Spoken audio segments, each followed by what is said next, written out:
Good evening, my local drones. This is Bio Gundam, and I'm back again for another video. So today, I'm going to be doing a discussion video about the show Vision of Escaflowne. And here to help me is my friend, Fvlminatvs.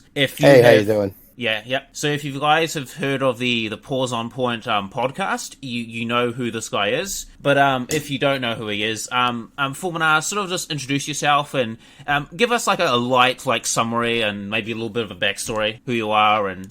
Well, I'm old. I'm one of the older people on the internet in the anime fandom, I guess you could say. Been watching anime since I was a kid. Just kind of a overall middle-aged asshole who misses the freedom we used to have back in the day.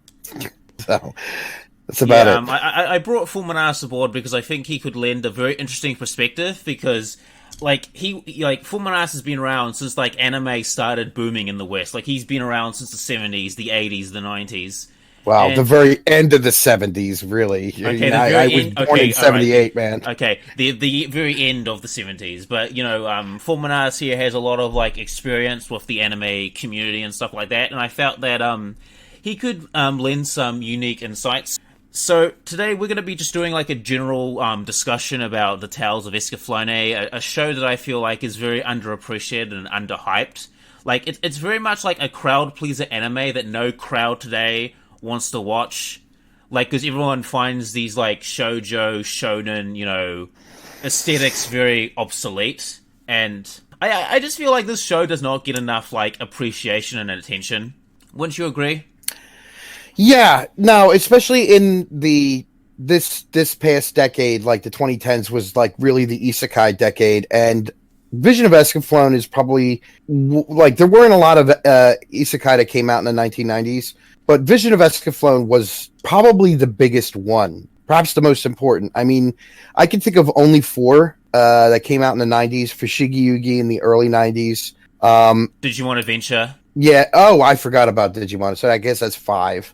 Fushigi Yugi, Digimon, Magic Knight's Rare Earth, El Hazard, and then you got Vision of Escaflowne. And it wasn't Dual. I think there was another show called Dual Parallel World or something. It was written by the same dude who did Tenchi Mayu or one of those people behind it. I think technically that was also an isekai. I mean, he goes to a parallel world, so. I guess that would count. I've never seen that one. It's not bad. It's just no. I think the other ones are better. It's probably the lesser of the three. It's also funny because I was watching Nux Taku's video on why isekai is trash, and the video is also a love letter to isekai, not just making fun of it. But a lot of the things that he mentioned as I don't want to say problems, but quote unquote features of isekai, and one of the things, for example, one of the things he complained about was there are never female protagonists, and I'm like, dude, oh my god, Fushigi Yugi, Magic Knight's Rare Earth, and Vision of Escaflowne, they're all female protogonists, right? Yeah. It's dude, really, you got to look back into the past, man. He's like most youth today. He's nah, fuck the future, fuck the present, fuck the past. I'm just gonna be me. Do me. Yeah. It's actually funny how I just getting away from it. It's actually funny of how the people that say that shit, they fuck the past and shit like that, end up falling into that as they're adults.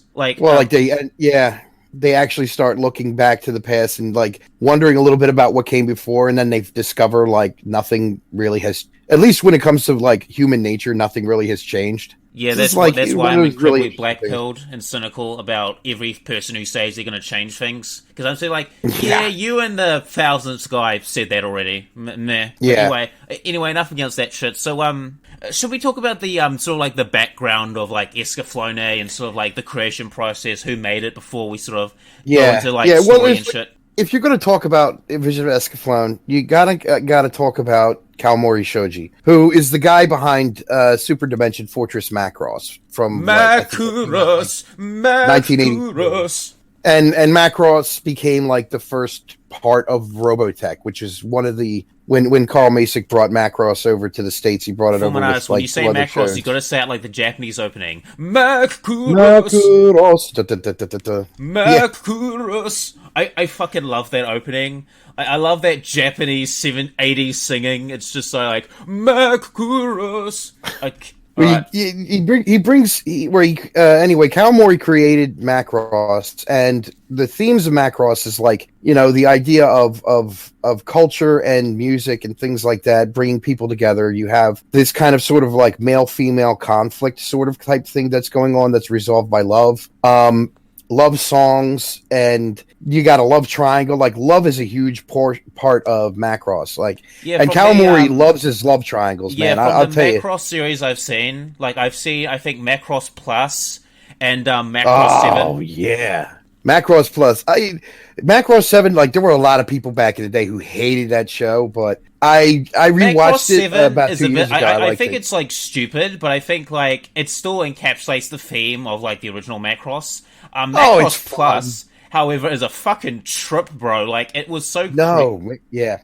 Macross Plus was, I remember, like, when I was in college, and I was in college between 97 and 01. And so, like, the very end of the 90s. And I remember, and this kind of deals with, like, Escaflowne, too. So, when I was in college, like, I really started to, I had always known a little bit about anime, but I really started to get involved in the fandom and the anime scene. And part of what helped was this one guy who was this long-haired, dirty hippie who was a year ahead of me. So when I was a freshman, he was a sophomore. And he had this enormous collection of anime, and a lot of it was fan subbed. And he showed us all these shows. And one of the shows he showed us is Macross Plus. And he said, this is up to the time, it was one of the best animated OVAs that had ever existed. I would agree. And it still kind of like blows my mind today when I go back and watch it. Like, this was hand drawn, animated, and everything. And it's got some CG in it, but the CG is like very well done and placed in very specific areas. But it, you know, and it wasn't just the animation though that really got me about Macross Plus. It was the music. And again, you know, besides just Shoji Kawamori being a link between Macross and the development of Escaflowne, so is Kano Yoko, right? Kano or Yoko Kano, however you want to say it. Like, Yoko Kano, like, did the music for Macross Plus, and that was one of the things that made it amazing. And most people would know Yoko Kano through her work on the music for Cowboy Bebop, but she also did the music for Vision of Escaflowne. Yeah, she's done a lot of things. She's like the goddess of anime music. She's just here to bless our ears. God, she is amazing, dude. Like, probably like one of the most recognizable anime composers. Like, if the music half is the incredible. Shows I've reviewed that have lit soundtracks that I actually like and enjoy, or tracks that have tracks I like half of them are from her. Like, oh my, she is like a goddess from the heavens above. Absolutely. No, her music is phenomenal. She is an amazing artist. She is able to make music in a variety of genres. I mean, if you look at the music that she does in Escaflowne, a lot of it's like very traditional kind of like score type music, but it's also very classical. It's like it's almost like the Legend of the Galactic Heroes soundtrack. Like, it's very similar to that. It's very classical and epic. Like, it is, but it's also really evocative and very, very emotional. And like, there's certain themes that come up for different characters that just evoke so much longing. Oh man, it just the effect of the music is indescribable. Dude, the opening is like so fucking like I don't have a like, I think the soundtrack overall is good. The only song I don't like is the ending song, because I feel like it's a little, I think the ending song is a little misplaced, but like, I love the opening song. Like, you know, I love the opening song. Like, it just purveys all the emotions. I think some of the lyrics are like, "Why do I find love?" or something. Like the opening song's lyrics. Why do I feel so lonely when I'm in love, or something like that. Yeah, that's the opening line. And I mean, and again, that like really just ties into like, you know, it also helps to like really reinforce and tie into these themes that that come up in a lot of the works that Shoji Kawamori has had influence over. And so, like, you know, from what I understand, he was in Nepal when he cooked up the idea. He was thinking like, well, if Macross is this show about robots and war and love songs and music and the power of culture, then why not make a show about giant robots and the power of fortune telling and divination and predicting the future. And it went from being that to something more about will. And it's interesting about like no spoilers yet for me, but from me at least. We'll have spoilers later, but I mean, I will say, like, you know, the one of the major themes of the show isn't just like divination and fortune telling, but also like the imposition of your will, and where, you know, like what kind of impact and effect that can have, not just on yourself but other people. And like, so that, you know, that's going on. Meanwhile, Shoji Kawamori like structures this love triangle in it. He loves his love triangles, man. Oh my goodness. Yes, all the shows that I've seen of him, like, they all have fucking love triangles. He just loves like, that fucking triangle. Macross with Hikaru, his love triangle with Misa and Minmay, the young love triangle Macross Plus with Gold and Isamu, and now you're going to have in this a love triangle between Hitomi and Alan and Vaughn. And that's, you know, one of the core themes of the story is these love triangles, or at least in stories like Shoji Kawamori has, is these love triangles. And if you look, I mean, the best map, is, I guess, to compare it to isn't so much Macross Plus, but Macross the original, where you have the main character and he's got these two females, and they represent different things, but the one represents a more mature outlook, right? You know, if you've seen the original Macross, you see like Minmay. She's like the young, flighty girl. She's very, you know, energetic, but she's also somewhat immature. And so she's kind of like the immature man's fantasy girl. Like, you want her, but then like you start to realize as the show goes on that the better choice is Misa, who is a little bit older. She's more mature. She's more responsible, and she, like, a relationship with her is going to be far more adult in its maturity level than like the little teenage kind of fantasy romance that you would have with Minmay. And the similar thing is established in Vision of Escaflowne, where Hitomi has the, you know, a character of Alan, who is completely shoujo pretty boy, shonen. He is like all those. He is like all those archetypes put together. Oh yeah. Do you want to talk about the thing about the if a girl like if a girl's a keeper if she likes Vaughn? Want to talk about that quickly? Yeah. I was. That was something that we talked about back in college after we watched Vision of Escaflowne. It's like, you know, what's the test, right? What is the test? Like, you show, and I pulled this on my girlfriend at the time. We watched Vision of Escaflowne. And I asked her, like, you know, which character do you think Hitomi should end up with, Vaughn or Alan? And she said Vaughn, and I'm like, all right, you're a keeper. She's like, because it's like, you know, if she falls for Alan, right, then she's shallow, and if she falls for Vaughn, she's not so shallow, right? And that's we're not saying that Alan doesn't have any like depths to his character, which we will go. Oh, he does. We will go into that later, But that is kind of like basically Hitomi is caught between these two different like polarizing characters. Yes. Like, Alan is the dapper, you know, the pretty boy, you know, he's this noble chivalric knight. How old is Alan actually in the show? I think he's like in his 20s, like late 20s, 30s. Hey, he's in his 20s. Yeah, he's in his probably early to mid 20s. Okay, yeah. And then you have sort of Vaughn. He's very brash. Vaughn is very much like the rough around the edges, coming of age prince. And well, he's had a hard life. You know, he lost his brother, who was supposed to become the king. So now he's got to become the king of his country. His parents died, and he has to go out alone on this test of virtue and of bravery, and in order to ascend the throne, and not only that, but to get, you know, a power source for the robot Escaflowne.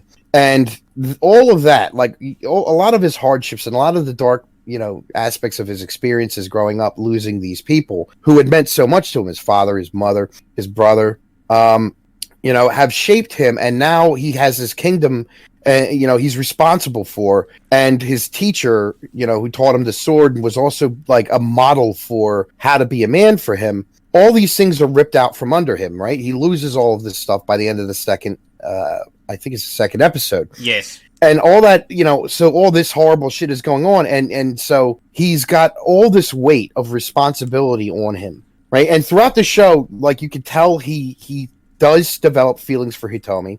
You see that he does, but he's got all these other things weighing him down. It's like you get almost a feeling like he cares about her, but he can't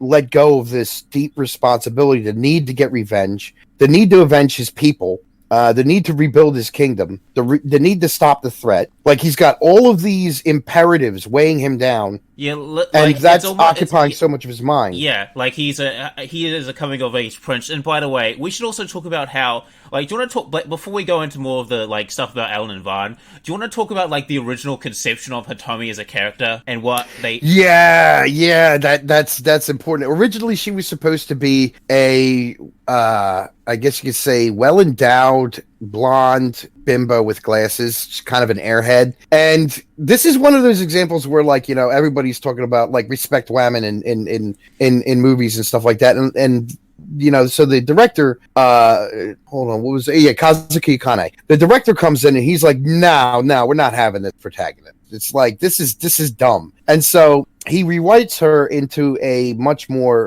better character. And this is where all, like, the psychopaths on the far left need to sit up and take notes, right? Because what does Kazuki Akane do? He turns her from this caricature, right, into a person. Like, Hitomi becomes a legit person in the show. Yeah, she acts and feels like a real, like, high school girl. Like, yes, she's not not like the stereotype stupid high school girl, right? She's an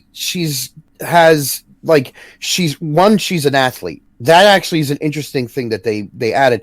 And every once in a while, like, it's not like the show just forgets that. It actually, that comes out a couple times where her ability as an athlete, a member of the track and her ability as a member of the track and field team actually helps, where she has to save someone. And because she has all this training experience being on the track team, she can run really fast and she can jump really far. And so these traits, you know, she might not be a warrior. She might not have any swordsmanship skills or anything like that, but she can run really fast. She can jump really far. She's athletic. She's there when you need her. Like, she's a very... I think she's a good balance between, like, because if you look at most female characters in anime, like, the plot just kind of comes to them. Like, they're not really, like, proactive. Oh god, Fushigi Yugi is just like that. Like, 90% of Fushigi Yugi comes to her. Yeah, I know. But in Tale of Escaflowne, I think they have this nice balance where she isn't like Matt Ripley, where, like, she's going directly to the plot and she's making plot happen, but she's like a good balance in between those two extremes. You know, well, there's parts where she does take agency. I mean, she makes plot happen, you know, and that's where you get, like, when we get further into our discussion, we'll talk more about that. But, like, there's points where, and this is her other ability, her other power is her divination. It just starts out, like, as her being interested in tarot cards and stuff. Like, it starts out relatively harmless. Like, people say, like, oh, tell my fortune, you know, for fun. Yeah. And they're like, but then she gets sucked into the other world, and all of a sudden, now, like, this other world, like, her ability to tell to do tarot cards and fortune telling turns into a real legitimate power, right? Dude, and like, I think, like, she read like all of Ellen's, like, past to him. Yeah. Oh yeah, there's just the one scene where she needs to prove to Alan that she can find where Vaughn's being imprisoned. I forget which episode that is. I think it's episode 5 or 4. It's one of those episodes. Hitomi Kibuse. Yeah, that's 5. Seal of the Brothers. That's that's episode 5. And so, like, she's trying to convince him, and, you know, he's like, all right, well, prove to me you have this ability to find him using dowsing. And so she does a reading on him, and she starts to basically tell him all about himself and his father and all these other things. And like, the crew's like, man, we don't know anything about this guy. Is this shit true? And, you know, he's our commander, but, like, we, you know, a lot of this personal shit, like, you know, we don't know anything about. Yeah, what I like about Ellen, so like, telling him all about his dad and shit like that, and he's like, fine, you've got me, you've convinced me. And then you know, then she uses her power, like, you know, and it's funny how all these things are connected. Like, the pendant, the stuff that her pendant is made of is a lot like the stuff that Vaughn places the Energist, the power source for the robots, the Gaimalefs. Yes, I remember that. It's like the same substance as the Escaflowne, and a lot of times. Why. Yeah, well, you see these three things interact: Hitomi, the pendant, and Escaflowne, and then you see Vaughn, the pendant, and Escaflowne start interacting with each other, and you start realizing, like, you know, these, whatever this substance is, it either magnifies or and intensifies, or really just kind of reflects or is tapped into the divination powers that, you know, Hitomi possesses, and then she kind of encourages Vaughn to start developing. Yeah. And, you know, that's again, that kind of like builds up on this theme. And it goes from being simply, you know, the theme goes from being simply like telling the future. And, you know, there's always that question of, well, do you really want to know what your future is? I actually think it brings in a greater issue of, is the world just like destiny, or is it free will? Well, that's where I was kind of heading with that, because like what are the villains trying to do is kind of like what Hitomi's trying to do, and we find out like ancients in the past tried to do before, is go from simply, you know, determining what fate is or destiny, to imposing your will upon the world, and in so doing, you're changing fate, you're changing destiny. And so, like, the show really does play with a lot of these stories, or not stories, but concepts regarding like the balance of free will and predetermination. Do we really, like, is everything determined? Like, you know, can we change our fates? Can we change who we are? Can we change all these things about us? And you have like this Hitomi constantly is seeing visions of Vaughn's mother and her grandmother, and Vaughn's mother says, like, don't do this. It's your fears that are manifesting, right? Don't try to influence things. Don't try to predict the future. Don't do this. Don't meddle in this, because your fear is impacting what's going to happen and changing it. And then her grandmother says, no. Like, she sees visions of her grandmother saying, believe in yourself, follow your heart, right? What does your heart tell you to do?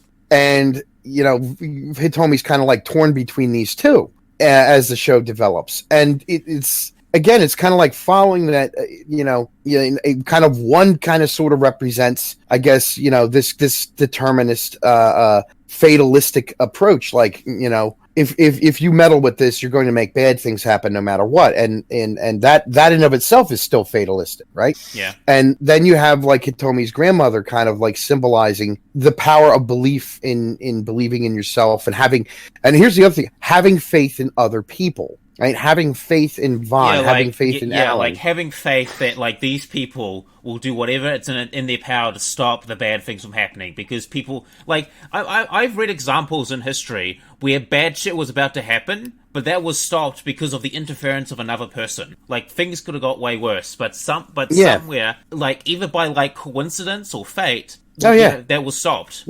Like the Trent affair. Like, if you ever heard about the Trent affair, a bunch of like during the U.S. Civil War, a bunch of Confederate diplomats were being sent to Britain and France on the RMS Trent, and a U.S. Navy ship that was blockading the South basically boarded this Royal Mail carrier ship, which and arrested these guys, which really pissed off Parliament. Like, they were going to get involved. They were talking about declaring war, and we were already in the middle of a civil war, so that could have been pretty bad. And then Prince Albert basically convinced Parliament to like take a chill pill, and cooler heads prevailed. But like, dude, like, it was really, really close for a while. As Brits like to say, it was touch and go for a minute.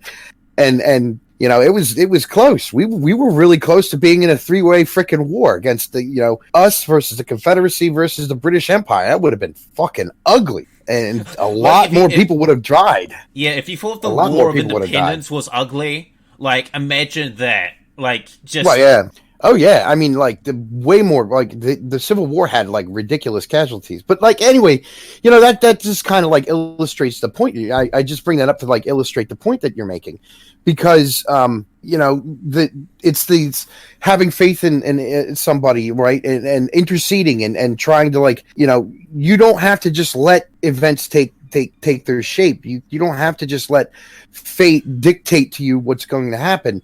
You can try, if, you know, and granted, like, there's that caveat that, like, if your heart's in the right place, you know, and you trust other people. And again, it kind of circles back to, like, I guess, the power of love and altruism and stuff. right? If your heart's in the right place and all that, and you know, you can change things for the better. You know, don't just sit back on your laurels, and because that's a real temptation. I mean, for a good portion of the show, Hitomi's visions that are all bad are all coming true, and so it seems to her that her precognition isn't just predicting these bad events; it's her fears of them are manifesting and making them happen. And so, like, there's this huge temptation to just quit, right? Just stop. Actually, I think we should like stop that for now and just go more into like the more spoiler heavy stuff. So do you want to do before we like go completely off the rails? So we're gonna just talk about like a brief summary of like the first episode, and then we're gonna go like heavily into spoilers. So you have been warned. So if you have not, don't come crying to me and say, "Oh, you spoiled." You were given forewarning. So I'm gonna take a quick swig. So just Fvlminatvs, just go ahead. Your thoughts on the first episode in general. Okay. Well, let me give us some background to how I first saw the show, right? Because this is an interesting experience that I've seen so many people go through when they first watch Vision of Escaflowne. You hear that this show is freaking awesome, right? And I remember it was like 1998. It's spring 1998. I'm a freshman, and that anime guru that I was telling you about, like, he's like, yeah, you got to see this show, Vision of Escaflowne. He just got like the fan subs on VHS. So me and my buddy go over and we're watching the first episode, and as we go through it, we're like, where's the badassery in the show? Like, it just seems like your typical shoujo romance, right? You got this girl, she plays with tarot cards, she's got a crush on her senpai, and, then she kind of like passes out and wakes up in the infirmary, and the senpai's there, and they almost kiss, and her friend barges in. And, like, me and my buddy are getting more and more like, what the fuck do you have us watching? You said this show was badass. This is some shoujo shit. And then finally she holds up her pendant and gives it to senpai and says,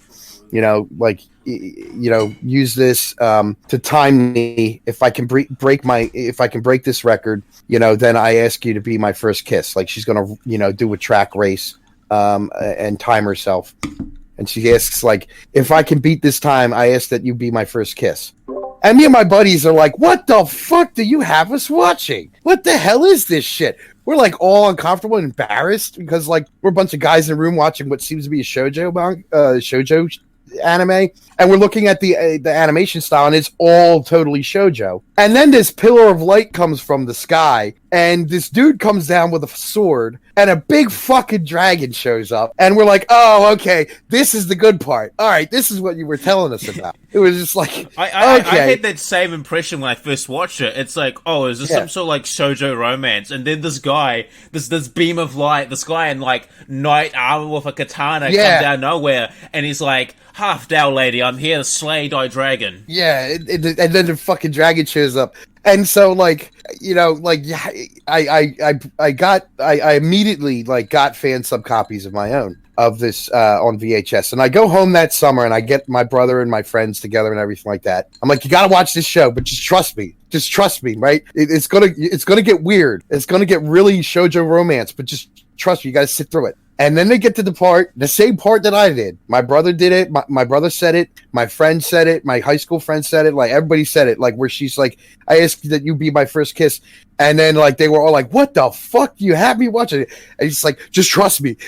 Just wait for, like, 2 more minutes, and it'll be awesome. And it was like, everybody had that reaction. It's like universal. Everybody has this reaction. Because you hear about this show, like, this show is fucking great. You gotta like, if you're a dude and you're waiting for this badass robots and steam robot mechs and fighting and monsters and magic and isekai shit, you got, because the truck doesn't come out in this show. There's no truck that hits you and takes you to the isekai. It's a pillar of light and a dragon and a dude. And that's how it happens. And it's funny because this episode is great for setting up who Hitomi is and what her biggest concerns are. And, like, her biggest concern is senpai is going overseas. I'm carrying this torch for senpai, and it's all like, and senpai is Amano senpai is just he is the Bishonen, like, romance funny. interest I actually noticed this is that he looks exactly like Alan, but with shorter hair. Oh, you're supposed to notice that. Absolutely. That's deliberate. right? That is absolutely deliberate, you know? And so like and of course when like you hear like the other guys on the boys track team always like they all look up to Amano and they all think he's the greatest. Yeah, and so of course Amano's like the Chad of the track team. Yeah, and so of course all the girls are going to have a crush on him, and of course because she's our main character, so is Hitomi, and so it looks like it's going to be your classic, you know, it's going to be your classic shoujo, shoujo anime, you know, the brooding, handsome, you know, oh my god, does he love me? Oh, he's so cold to me, he's such an asshole. But at the same time, well, he's so not actually cold to her, really. I know, but you know that shoujo male archetype where they're like brooding and cold, and then they warm up, and she's like, oh, does he love me? Yeah, well, he's not really that severe, like, you know, because you can tell, like, he's at least interested in her a little bit based on the scenes, but it could just be like, you know, platonic, or like he's just, I don't know. Well, there's a point where he's kind of leaning in and it looks like he's going to kiss her, and then you're like, oh, you know, and then her friend jumps in, but like, yeah, it establishes like these are, you know, right now, like these are first world problems, and we're going to see that they are first world problems because the problems she's going to be witnessing and having to deal with really, really, really make the problems that she's dealing with on Earth like tiny. Yeah, you know, and she gets warped away to this other world, where in the night sky. Like, on the plus side, at least she didn't get like the same welcoming that the chick from Fusuga Yuki got. Like, yeah.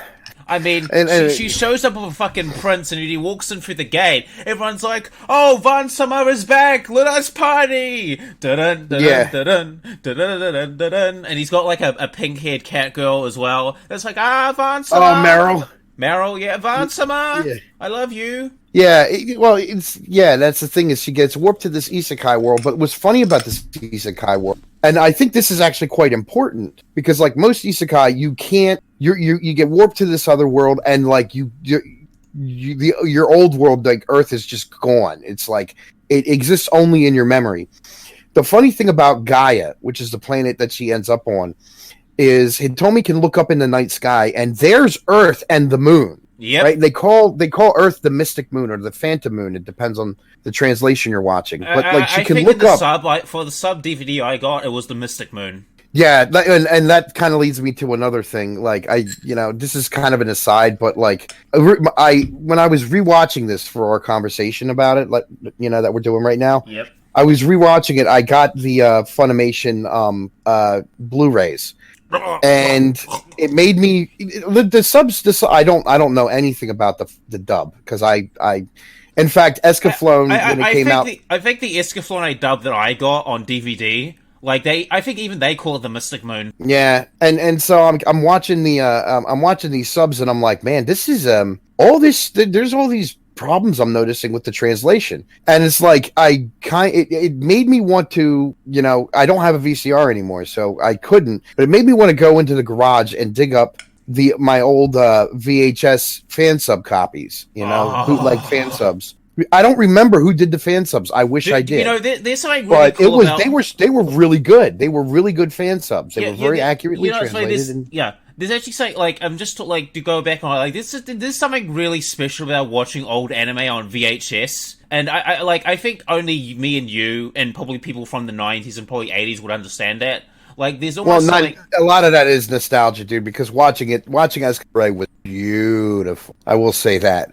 Watching Escaflowne on Blu-ray is absolutely beautiful. But I think honestly though, most of the VHS, like with the wrinkles and the tape and all that shit that will pop up, I think a lot of that is nostalgia. All right, I know, but you know. I mean, granted, it does give me these nostalgic feelings and warm fuzzies when I see something like that. Reminds me of the old days of VHS. But right, like I'm not going to sit there and say, oh, no. Yeah, Blu-ray is great. But anyway, so keep going. But yeah, it just kind of made me. What I really missed was the fan subs, because the fan subs were just really good. And, I love fan subs. I wish I could remember who did it. I love the fan subs where they'll explain, like in the middle of a conversation, there'll be like a text on the top. They'll explain what certain things are, like Keikaku means clan. I love those fan subs. Oh, that's the bad degree of fan. But like, I know, but I love I like it when it sometimes does that. But I like the fan subs that like keep the Japanese text in, like senpai and stuff. Like they keep that stuff. Yeah, yeah. Well, like there's certain terms where like there's certain terms like Oni-chan, Oni-san, you know, and the honorifics, right? There's the honorifics you could probably keep. There's certain like titles that and like words that the Japanese use that you can't really translate well into English, because like I'm teaching myself how to do Japanese, and like some of the things that like one of the problems I have is that like when it comes to like when you're translating Japanese to English, like there's certain words the Japanese don't use, and especially their sentence structure. Like, they don't use, like, and or the, like, or, you know, like, I apple eat. Like, that's how they, like, instead of, like, I eat the apple, it's like, I apple eat. Like, they cut off, like, there's a, like, it's a lot, like, I find Japanese, like, a bit more of a simpler language. It's just having to, like, remember that is difficult because I speak mostly English. In some ways, Japanese is more simple, but, like, in other ways, like, once you get into, like, some of the more complex grammatical structures, dude, trust me, it gets... But yeah, anyway, you know, that's the thing is like when you're talking about like subtitles, you know, and especially fan subs, like some fan subs were really good at this. They would, you know, like you're going too far with the whole keikaku means plan business, or like not translating whether or not they're using kimi or omae or anata or the person's name with san on the end, right? You know, the various ways to say you in Japanese, like, yeah, no, just fucking translate that. Like, you know, because it's okay. Yeah, because but like Oni-chan or One-san or one of the like terms like that, like, you know, we should all be familiar with these terms by now, where you don't really have to translate the san or the sama or the kun or the chan or the terms for like older brother and stuff or older sister. I mean, parents, you're pushing it, like, you know, father, you know, yeah, translate Aniwe as father, like, or, you know, translate Oto-chan as daddy. Like, yeah, but like Oni-chan and One-chan are kind of special. I give them a little bit of I give them a little bit. And I think that's I think it's interesting that you bring that up, like as we're going on about this first episode, because like if you think about like Hitomi calls Alan and Van by their first names. Yes, and she doesn't really add the honorific, which is interesting, and I'm not really sure what to make of that. I'll be dead honest. I'm not sure what to make of that. It's because like if a Japanese person allows you to call them by their first name, like I told you about this. Like I had those two Japanese girls. Like I said to them that I'm perfectly fine with them calling me by my first name because I know that in Japan they call each other by their last names, and then when you're really close, you use your first name. So I basically gave those girls permission that hey, you can call me by my first name. I don't mind. Yeah, and so, but like even that, like these guys didn't permission, but she just kind of does it. But you know, part of it, I guess, is you don't really see other people around. They do use honorifics, like you know, everybody calls Van-sama, except for Hitomi, right? And isn't that like OG? Like, so I think they use them like master. I think one of them said master, or it was like Oji-sama, I think, or prince. Like, I think a couple of like. A lot of the people in the show, like, there's a lot of context you can pick up from the show. I think the only person, I think it's Hitomi, and I think the cat girl, when in private, she doesn't refer, like, she refers to her as Van. A lot of time I heard, well, the cat, Merle always calls Van-sama, which I guess you could translate it. I mean, in the Funimation sub, it was annoyingly King Von. King Von is like, nah. No, he's Lord. He's not a king yet. He's a prince. Like, no, he was king. He was king. Like, if you actually listen to a lot of dialogue too, they refer to him as Fanelia, which is like king of Fanelia. Like, and that's how a lot of people, refer to him, especially in the halls of power when they get to Asturia. You know, they refer to him as Fanelia, which is, king of Fanelia. I think I might have missed that part, but, like, if you notice that, like Hitomi just refers to him as just Van, but everyone's like, Van-sama, Domio-sama, Lord-sama. Lord Van. And I have noticed that. I mean, and Sama doesn't always have to mean Lord, like, you know, Sama can also, basically is just a... Sama is like a respectful term. Highly elevated. Yeah. Highly elevated. Yeah. You know? Like, if I went to Japan and someone started referring me to as, like, well, like, my actual name, then add Summer at it, I'd be like, why? Like, I would understand why they would say, like, I'd be like, okay, I understand that, but why are you calling me that? Like, why are you adding the summer? Yeah, I mean, it would just be easiest to translate it as, yeah. Anyway, so... Yeah, let's get on with the episode, so... You ready to... After there be spoilers after this, pretty much, I guess. Yep. Right. So, Hitomi, basically goes with Prince Van, gets a tour of the kingdom. He becomes, like, coronated, and then, like, Hitomi starts seeing, like, visions of, like, invisible, like, phantoms and stuff like that. And then invisible giants. Yeah, invisible giants. And then this shit hits the fan. Pretty much the shit hits the fan. And these invisible mechs that have stealth cloaks, literally stealth cloaks, they attack the kingdom, and this unknown enemy just like completely wipes it out, and everybody basically has to run away from the city burning, and Vaughn's entire army gets massacred. All the samurai are dead, and even his teacher and his swordmaster Vargas dies. Yeah, can I just say that guy went out like a motherfucking boss? Oh yeah. Well, and that's the thing. It's like that's not the latest or Balgas. I've seen both translations, but like because I first saw him subtitled as Vargas back in the day. That's how I know him. So, like, yeah, Vargas. It turns out like he's one of the greatest swordsmen in the world, and so he trained Vaughn, and as we'll find out later, he also trained Alan. The other guy in the love triangle. Yeah, we'll talk about Alan a little bit later after this point, but I think it's interesting that both him and Alan share the same swordsmaster. I think that's interesting. Yeah. Well, yeah, and also kind of like sets up like the kind of like subtle rivalry between the two. Right, and that the rivalry goes beyond just like this rivalry, sometimes passive, sometimes active between the two men for Hitomi's heart. There's another dimension to the rivalry, and that's like who is the better swordsman, right? And I feel like that makes sense because they're both like warriors, they're soldiers, they're kings. And I think you've had this feeling as well. Like, there's just this one guy that you want to fight just because you want to prove that you're better than him, and you end up becoming, like, best bros afterwards. Like... Yeah, but there's that kind of doesn't happen between them. They're always kind of like, there's always the degree of tension. But, yeah. It's like, there can only be one. All right, keep going.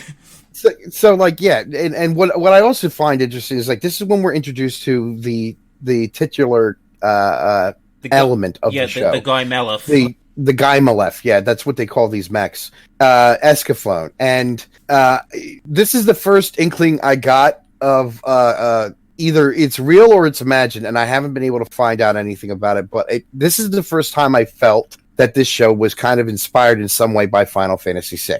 Because it has steam mechs, or something that looks like steam mechs. Yeah, it's like I actually find the Guy Malef really interesting. They're almost like these weird, like, steampunk mechs, but without the punk. Yeah, and what's cool is like they work like suits. Like you jump in and they're like Gundams. You put your arms in. Yeah. And that's the thing is like there's no joystick or anything to pilot it with. Like you literally like put your arms into these sleeves, and then that's connected to the mechanisms that make the arms of the robot move and stuff. And what I also found interesting is like this first, like you start seeing all the different parts start moving together, and you literally see like a gear and clutch system like you would in a car. Where like the if clutch, I remember correctly, it has like a fucking like accelerator or some shit. They're like Vaughn pressed onto to make it move. Well, to step and stuff, yeah. I'm like finally like, wow, these guys actually like, and I know I've known about this like ever since the 1980s. A lot of these guys like really put a lot of effort into designing what robots look like and how they work. Yeah, they do the same thing. And if you ever seen Gasaraki? Oh yeah, I've seen that. Dude, the director of that is the most autistic person I've ever seen when it comes to mecha. Like he will literally animate how the mech works, like so much detail. And actually, like, realistic detail, because if you look at, like, if you see, like, some of the newer Gundam shows, like, they go out, they fight, and nothing bad happens, like, their mech's fine, they do all this stupid shit to their mech, and it's completely fine, like, no need for, like, basic maintenance or repairs, like, at least in the older Gundams, to a point, like, they would do like regular maintenance and they would like take it apart, but they wouldn't show you like the true inner workings of the mech. Like in Gasaraki, they show you the circuitry, they show you that like what happens when like the mechs land and the like the artificial muscle shit that they use in the mechs. Like I mean, that level of detail, I'm like, oh. And that level of detail was like really like developed over the decades. Like these, you know, back in the 1980s, like these guys were, and it's so easy to miss. Like if you watch Otaku no Video, you actually see a scene where they talk about this extreme attention to detail when it comes to the mecha, and Vision of Escaflowne is no slouch in that. I mean, like basically, we every once in a while when Vaughn is piloting the Escaflowne, we see like I said, the transmission system where the clutch is released and it connects with the gears and it turns and everything like that. And that's like, again, I think that's that level of detail. Like it makes it believable. Yeah, even the other Guy Millifs, like they have this like I think they do it with the other Guy Millifs as well. But before we move on to that, what's your thoughts on like Vaughn's Guy Millif Escaflowne? Like, doesn't it look fucking awesome? Well, yeah, and of course, again, it also has that tendency, like this is the good guy, right? You know, because it's all white. Just like, and that kind of leads me to something else.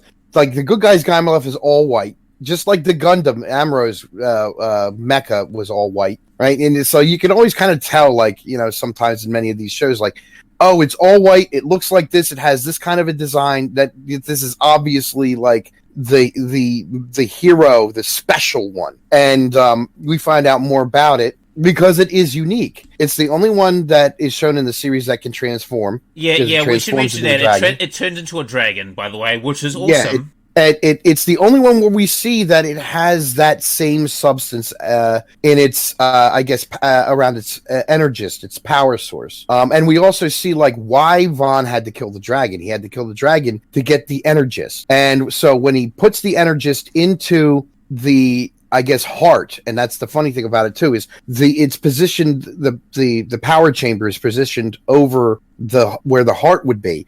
And so when he puts it in, first he cuts himself and lets the blood go, like, cover the energist, and then he places it in the heart chamber of the Escaflowne. And it's interesting because one of the things that comes up is the fact that Vaughn's family, you'll find out, bought, or at least somehow got, the Escaflowne from this mysterious group of people called the Hispano. Yeah, the Hispano clan or something. You'll get it. Yeah, you'll get a glimpse of who these people are a little bit later. But it's like you get this idea that their Guy Millifs are the most advanced and the best in the world. And part of what's going to, and this is one of them. And what helps to power it is apparently a blood pact or blood agreement between the pilot and the machine itself. And that's a theme that comes up again and again throughout the show, this man-machine interface. Yeah, and I actually really like that theme, and you actually see it with some of the Gundam shows as well, or some mecha shows where, like, it's almost like it's not like the machine as its own character, but it's almost like you can feel like the machine is, like, developing its own character, and the main character is, like, becoming one with that. I mean, if you ever seen, like... And that definitely happens.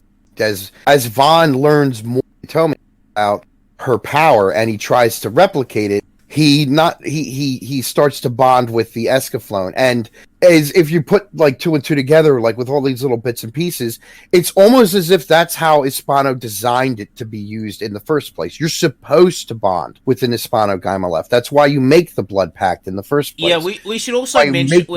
Should we mention that those those Guy Millifs or mechs are kind of cursed? Like, basically, any damage that they suffer, you suffer as well. Because once you hit that point of bonding, and that's something else that's later is like Vaughn after this huge battle to try to save the Duchy of Freyde, Vaughn is severely wounded, and the only way to save him is to repair the Escaflowne. No medical attention will stop to close his wounds or stop his bleeding. Yeah, and by the way, as they're, like, fixing the Escaflowne, like, he can feel the pain, and he's just like, exactly. Like, yeah, he's riding on the Alan's table. Like trying to hold him down. They're trying to hold him down. Yeah. There's a scene later when the bad guys capture it, and that's the other thing. Is like Escaflowne is special. Like there's something about it, and it's not just the Escaflowne, it's the pilot, right? Because as time goes goes on, they start referring to it as the dragon. The bad guys refer to it as the dragon, and it's not just Escaflowne after a while. It's Escaflowne and Vaughn. They become together the dragon, and they talk about like the dragon and Hitomi's proximity, and we got to pull them apart. They're not just talking about Escaflowne and Hitomi. They're talking about Vaughn because they become inextricably linked. And so when they capture the Escaflowne and they start to they try to dismantle it, they want to remove it as an obstacle permanently. So they're going to dismantle it and at the same time try to figure out what makes it tick. And Vaughn is in absolute agony, writhing in his cell while they're trying to tear it apart. And this could possibly kill him. So that's one that's another example of this bond being both an advantage because it makes Vaughn really, really badass as a pilot. Yeah, it makes him a much more efficient pilot because, like, it's almost like the Escaflowne is helping him in a sense. But it could also get him killed, and that's the thing. It's like it could also result in his death. So, do you want to talk about, like, since we're talking about like Vaughn as a character, do you want to talk about like his brother, and then we'll go on to Alan and shit? Yeah, it's like I guess we're not. Yeah, we probably don't really have to.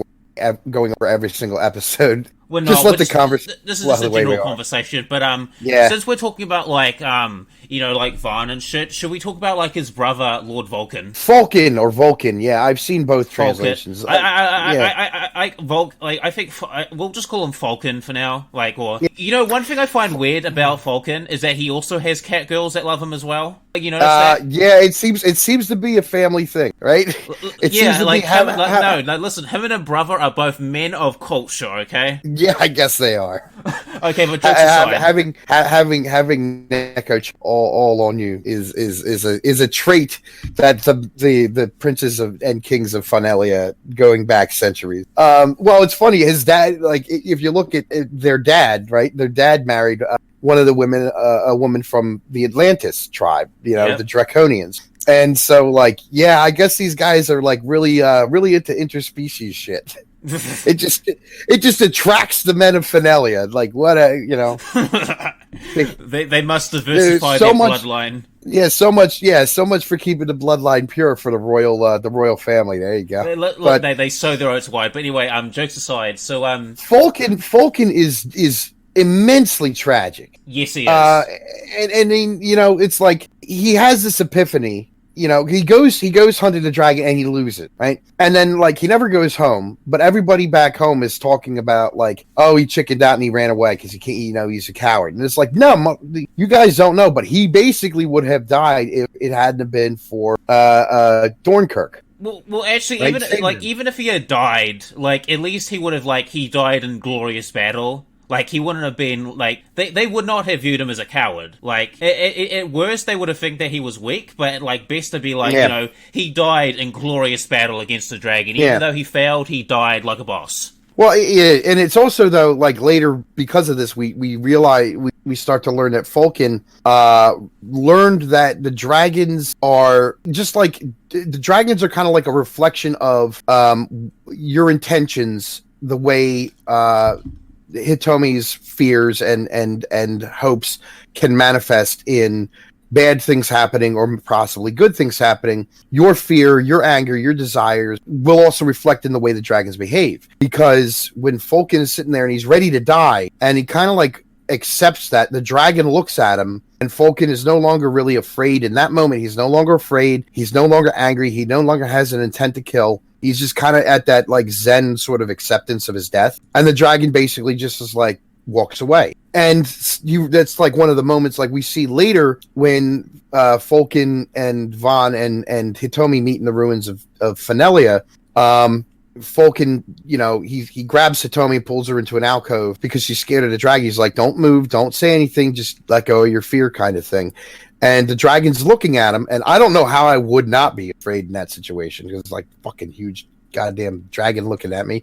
But it like, you could see she calms, and once the dragon no longer senses fear or the, emotions of violence, it's away. So they react to what they perceive, what kind of emotions are running through the people. The same way that whatever kind of emotions run through Hitomi manifest in I feel like Vulcan visions. did that for a very. I think the show did that to convey the emotion of that, like Hitomi's fears is sort of what's making these bad things happen, and it's almost like Vulcan is showing her that like don't have fear. Yeah, and at the same time, it's not just like Vulcan saying don't have fear. It's also like he's telling Vaughn, Vaughn, let go of your bloodlust, let go of this stuff. I mean, he brings, at the end when he becomes disillusioned with Dornkirk, right? And a lot of it, he becomes disillusioned because of what happens to his cat girls. Yeah, and he realizes, well, it's funny because I think he realizes also that just the way Dornkirk was using him and the Catgirls, he was using the Catgirls too. It didn't matter that he had affection for them. And he did, but it was more like, platonic, I guess. Well, yeah, maybe, or an uncle to their niece or father to their daughter kind of thing. For him, it wasn't erotic. It wasn't romantic. It was. Yeah, I think the best quote is that I think it's like in the episode after the Golden One kissed him. Is like, we get his affection, but not his love. Yes. Yeah. Exactly. And they, and in the end, he realized like he was using them as tools, just like Dornkirk was using them as tools and him as a tool. The scene where they die right next to him, they're both of them are like hugging him, like as they both die.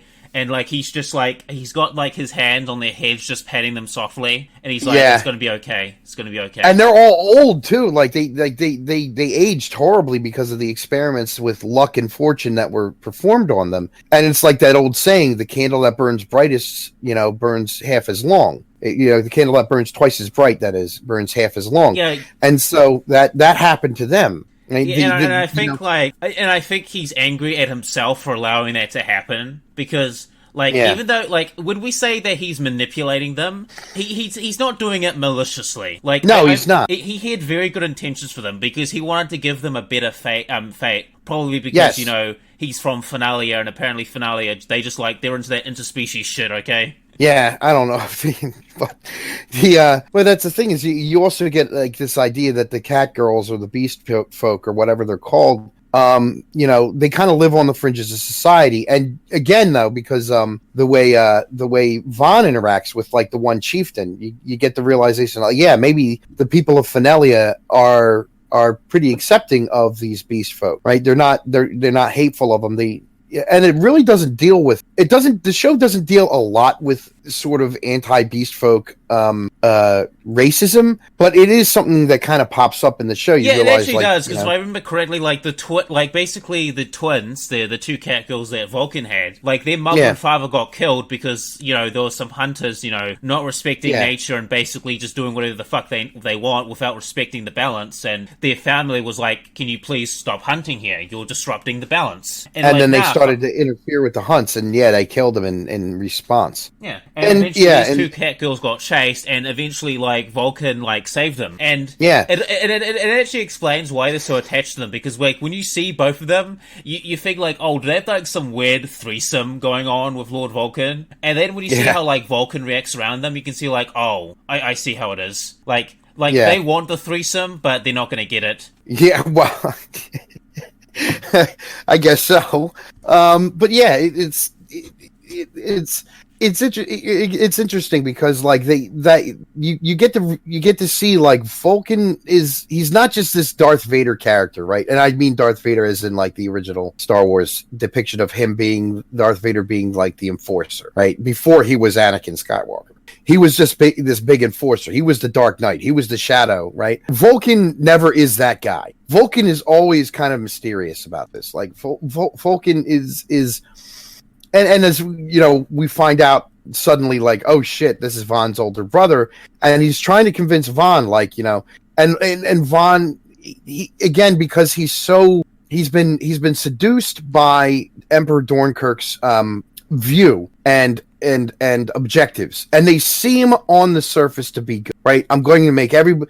We're going to control fate. We're going to change history. We're going to change fate. We're going to make everybody's wishes come true. And if you consider like Vulcan's like backstory, I mean, his father his father died.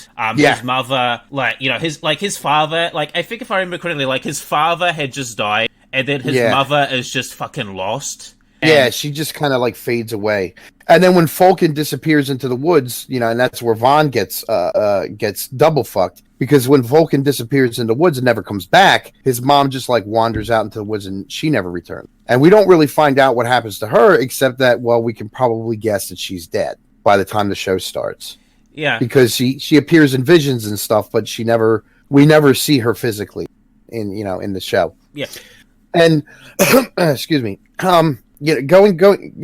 Going through like Vulcan's character, he cares about his brother. He cares about what happens to Fvlminatvs, but he's been so seduced by Dornkirk's ideology that he sees it as just kind of a necessary sacrifice. Yeah, like he ignores. It's almost like he ignores the consequences, and then when his two cat girls died, he's like, "Oh my god, what have I done?" Yeah. That's the moment. It's like Dornkirk basically, like the ship's collapsing and it's damaged and it's falling out of the sky, and the I guess the communications device, the TV kind of communications device, Dornkirk's face appears and he's like, "Oh man, we got a great reaction out of this." And Vulcan is like, "Who the fuck cares? These people died." He's like, and Dornkirk is like, "Yeah, whatever." And at that moment, like Vulcan is like realizes like that moment, like I've been used. I've used them.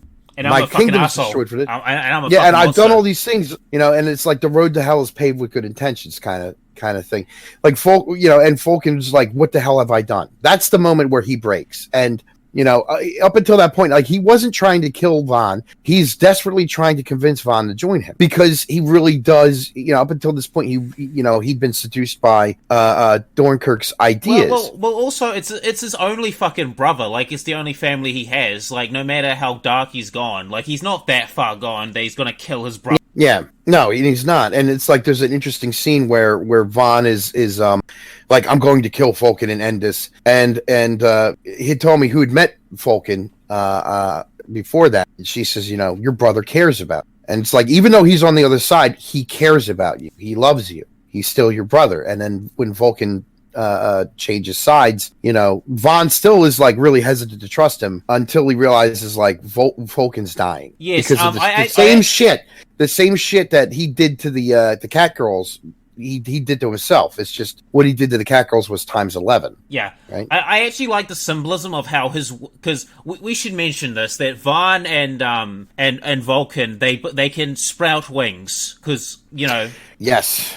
And that was a big thing in the 90s. Like the 90s was, I think, starting with maybe Evangelion, the whole angel shit like really got big. Dude, Angel Sanctuary. If you read the manga, yeah, that shows a trip. But anyway, like if you notice, like when he joins forces with Vaughn, you notice that his wings are becoming black. Yeah, and that's because he's dying. He tells Hitomi later when he shows her the black wings.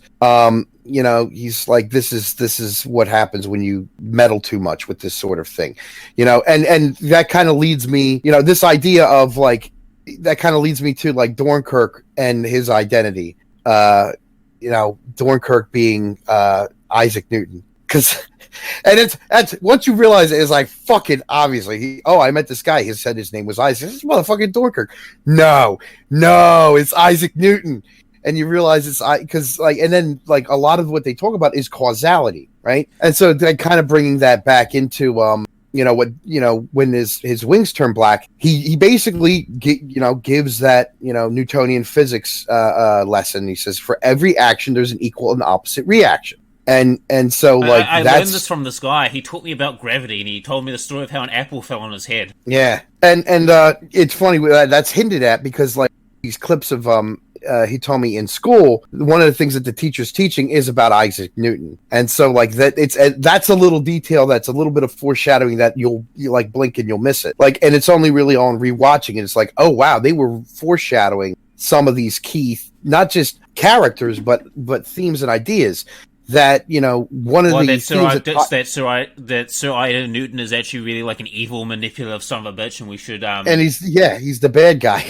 And another thing I really liked about the scene where his wings turned black, I almost viewed it as like a symbology for like, an angel that's fallen from grace. Oh, absolutely. Like, because you think about it, like, he thinks he's doing the right thing. This is like, he has, like, these are sacrifices that he has to make, but when he realizes how fucked it is, he falls from grace to do what's right. Yeah. Oh, absolutely. No, the wings turning black is a complete and total symbol too. It's not just symbolizing that he's dying. It's symbolizing, and it's not just symbolizing the inevitability of his death, right? It's symbolizing his fall, right? And it's the mark of his fall. Like, even though now he's kind of like seeking redemption, it is that mark of him having fallen. Yeah, if you look at like the story, like if you like, because you're a bit more religious than I am, correct? Yes. I wouldn't say religious, but I do believe. So. Okay, yeah. Well, if you look at, like, the theology, like, take the original story of, like, Lucifer and shit like that. Like, what happened? He was, like, the bright morning star, and then, he fell and became, like, the fallen. He fell from grace and stuff like that. And if you look at, like, some of the stories that have, like, fallen angels, like, the good ones, like, a lot of that character archetype is that they fell from God's light, but in that, they're trying to find, like, almost like a sense of redemption or find their place in the world. Because maybe you kind of evoke it too. I mean, Milton turns. If you're familiar with what the hell is that called? Milton's Big Poem. Ah, shit. Milton's Big Poem, motherfucker. I'm gonna have to fucking read. How can I forget the name of Milton's poem? It's fine, dude. It's fine. Mistakes happen. Are you finding it? I think I looked up the wrong Paradise Lost. There you go. Paradise Lost. Mother. God damn. Oh. I think I might have heard Paradise Lost. Yeah. That's the name of the poem. And it's just like that Milton's magnum opus. And I'm like, man, how can I forget this? Oh my God. Paradise Lost is like amazingly huge. And it's like this tremendous story about like Satan's fall from grace, the war in heaven. It's this epic mythological, like legendary, huge, like long life event that can only be described by poetry. And so you get all these paintings that come out like depicting events from Milton and Paradise Lost and the fall of Satan, and like some of these lines that come out of it, like Satan's lines about like ruling in hell rather than serving in heaven, and like his lament for being cast down, and it turns Satan into like a much more sympathetic figure. Is sympathetic character, yes. It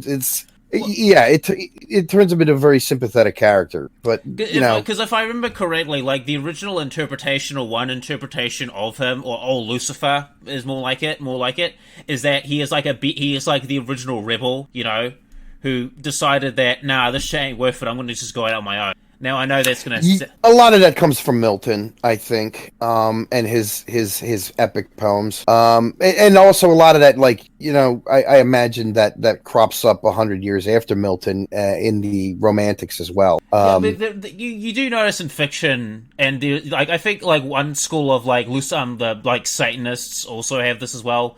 This is completely off topic, but there is this romantic notion of the Luciferian figure, the person who fell from grace but rebelled because the system was fucked or some shit like that, or didn't believe in the system and felt they could do it better. There is that read some of the White Wolf role playing game books oh dude, the World of Demon the Fallen is fucking amazing. I love it. It's all Miltonian, and that kind of recasts Satan or Lucifer as this misunderstood character, and it's okay, I mean, from a literary standpoint, all right, but when people actually start thinking that, then again, yes, I am a Baptist. Go figure. I'm a faithful Christian. So yeah, I kind of balk at that myself. I mean, from a literary standpoint, I see it as a very romantic kind of thing. But as for myself, no, I don't view the devil that way. Sorry. I've always viewed the devil as as an allegory for that. I've always viewed Satan as an allegory for the inner darkness of humanity and how you must continuously fight against it. And I sort of feel Lucifer is the polar opposite of that. Almost this is a representation of what you can do with freedom once you're free from those you free yourself from the shackles of the darkness inside your heart. I kind of see Lucifer myself as Satan as having been an asshole district attorney who gets basically so sick and tired of the mayor being nice to people that he leads a revolution in the city with the intention of throwing everybody in the city in jail, and including the mayor. And the mayor crushes him and then throws him in jail, and like 1/3 of the cops that joined the district attorney. And that's kind of like how I look at it, because like if you look at the book of Job and references to Satan, and I know we're getting hugely off topic here, but we'll cut this part out. But like no, somebody might like. Okay, they can listen. Might enlighten them. Yeah, but anyway, that's kind of how I view it. But that's just my like take on it. Like I don't have like the same romantic, because obviously I come from a more like spiritualist background, but I see this stuff as more like metaphors for things, like not actual like truth. Like it's probably based on something that's real. Like I'm not going to deny that, but I view it more as like a metaphor for things. When you're talking about literature too, or stories and stuff like that. And so like applying that kind of like logic to Vision Escaflowne to bring things back circle this. Yeah, we just started having a conversation about like let's get back on topic. We're entering the depths of true heresy here, folks. Yeah, let's get back on topic. Like I don't know, like maybe we should talk a little bit about Dornkirk and Zybok, which is I find actually, really, really interesting. Yeah, should we also talk about like Alan and his like sister as well at some point? I was gonna, let's get, that's a good topic, but like let's. Okay, so since we're before we start talking about like Zybok, we are recording right now. I think it might be a good idea if we start talking about talk about Alan, because I think he ties more into Zybok. I think considering that he does tie into Zybok in some very interesting ways, I think it might be a good idea to talk about Alan. Plus, we should also talk about Alan because of his relationship between Vaughn and Hitomi, and why if a girl, the love triangle, and if you're dating a girl and she likes Vaughn, why that's probably a good sign. Yeah. There's a line from a rap that came out sometime in the late 90s, early 2000s. I can't remember what it was called or who it was, but this line always kind of stuck with me, and it's, "I'm not a player, I just crush a lot." And that's Alan. I'm not a player, I just crush a lot. It's like that's Alan, but there's you realize there's so much psychology behind his characters, why he's the way he is, and he even says like at one point, like, all the women I care about are taken away from me. So it's like you can't talk about Alan without talking about his dad, and you also can't talk about Alan without talking about his sister, which ties into Zybok. Exactly. So and his dad ties his too. So his I guess we could start with his dad. His dad, basically, we find out, like, through Hitomi's divination, that his dad just ditched, right? His dad ditched him and his mom and his sister. He's a deadbeat dad.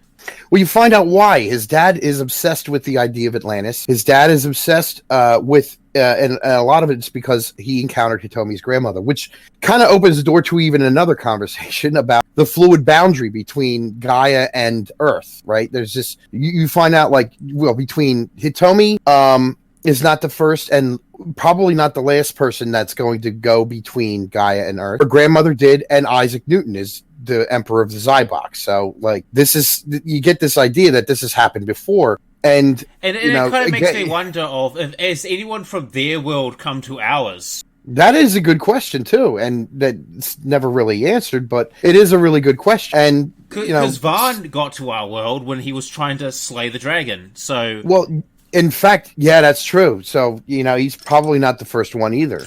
And then, later you find out Gaia was actually created by Atlantis, which was located possibly somewhere on Earth at the time. And then, they created Gaia out of their hopes and wishes that they could start over when Atlantis fell. And that kind of gave birth to this world. But what's interesting about it is, going back to Alan's dad, Alan's dad becomes absolutely obsessed because he meets Hitomi's grandmother when Hitomi's grandmother was really young. And, she kind of got transported to Gaia for a few hours when she talked to his dad. And then she's transported back, to see his dad die. Yes. And time had not really moved for her, but he had gotten older, and so like he became absolutely obsessed with her. If I remember correctly, he was like in love with her, or like I have to see her again. I have to see her again. Like it's so sad. Like 'cause it is. When he gets to see her again, he's dying, and she's like, "What's wrong with you, OG? Like, what's wrong with you?" And she sees the blood, and she's so worried. Like, it's like that is such a fucked situation, and And if I remember correctly, like the fortune telling basically tells that like Alan is basically like his father in a sense. Like he's like continuously chasing that one thing that he can never have. And like, should we mention that should we mention that Alan like literally cucked a king of a nation? Well, it kind of just makes me think of the Nine Inch Nails song, "Something I Can Never Have," which is, I mean, that's, I never thought of that as a possible theme song for Escaflowne, but yeah, I guess it is. Dude, it's part of Alan's obsessive rap career. Like, you've got Winning at Life, Fuck Destiny and Fate. He projects, and that's the thing, is he projects this aura because of who he became. He became this romantic swordsman and everything. But like, he's still dealing with the knowledge that his father's abandonment of him and his family. And his father also tragically realizes just how much he loved his wife and his family at the moment of his death, which is what sends his journal back. It's actually funny, the shit that you actually like think fondly on when you're like dying and shit. Because I've had like a similar experience. Like, obviously I lived, but I've had experiences where like I've nearly died. I'm like pretty close to, like, I'm getting there, and I'm just like, I reached that zen state, and it's like, oh man, I did actually give a shit. But, well, age does some fucked up shit to you too. I mean, like, I look back at when I was young, I didn't really look back at a lot of the mistakes I had made and think that they were mistakes. But now that I'm like older, I look back and I'm like, holy shit! Like, no, I should have asked that girl out. No, I should have done this. I've actually had a similar this person was a good friend. Yeah, like, I've actually had like similar things happen, but I'm like in my like early 20s, so it's like, oh, just wait, man. Regret's a bitch. It sneaks up on you, and when you least expect it. But that's fucking Alan. Like, he comes off as like this dashing fucking chivalric swordsman, yet at the same time he's like cucking kings and fucking and well, he's not doing that just to be a Chad. He does like legitimately fall in love with Princess Marlene, and that's the thing, is like, when Marlene's sister, I can't remember her name, Milerna, when Milerna discovers Marlene's diary while they're in the Duchy of Freyde, she comes to realize that Sid's actually Alan's kid, not the Duke of Freyde's kid. And it's like, holy shit! Like, basically, the Duke of Freyde's line is gone. That's it. It's over. This kid's not his. But if I remember correctly, he knows that the kid is not his. Yes, it's heavily implied that he is aware, but he has taken on Sid as his son, and like, there's that scene where they're having the conversation about Sid, and then the Duke of Freyde is there, and he says, "Sid is my son," and like, not only did he get cucked, but he's also a cuckold in denial. I wouldn't say that. I mean, he's he I don't. Well, he didn't hold it against Marlene. He may hold it against Alan, but he's too much of an honorable guy to make to make a thing of it. And the like, all the characters involved like kind of like recognize that it was a moment of indiscretion and it's regrettable. And Alan, in fact, like, you see a degree of regret and not so much shame, but like just sadness that this is his kid. He can't do anything about that. He can't be a dad. But the kid did have a dad in the Duke of Freyde, and the kid looks up to his dad. And Alan's like, it's better if he doesn't know who his actual father is. Yeah, and but that's that thing, is like, this specter does kind of hover over Alan, and it's his own. In a lot of ways, it's his fault. It's also Marlene's. Just like, well, one night of indiscretion, one night in surrendering to your passions, and then this is what occurs. And so, like, there's that, I don't want to say morality tale about it, but Alan's got that tragedy to deal with. He's got the tragedy of his mom dying because his dad left, and then his sister disappears. And this all like actually is formative because his dad leaves, his mom dies, his dad never returns, his sister vanishes, and he ends up becoming a hoodlum until he's trained by Vargas, and then he becomes one of the Knights Cayley, the Knights of Heaven, and he's this like honorable, like, and chivalric. Isn't he like the 13th as well? Oh, I don't remember a number, but I think it was said that he's either the 12th or the 13th, and I'm just like, hey, wasn't Lucifer like the 13th angel or something as well?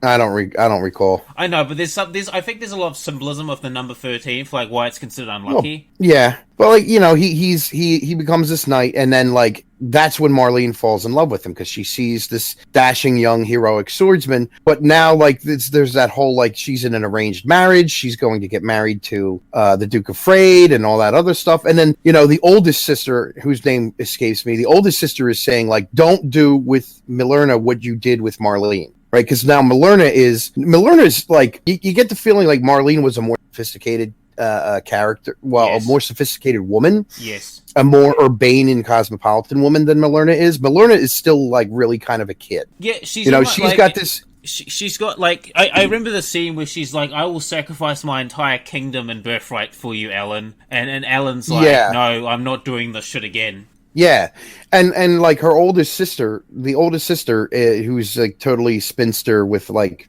dozens of cats kind of person, is super cynical, and she's like, well, oh no, this is best for Marlene. She's got that like typical Japanese, like, I'm older than you, therefore I know everything, and yes. I know what's best, and this will make Milerna happy.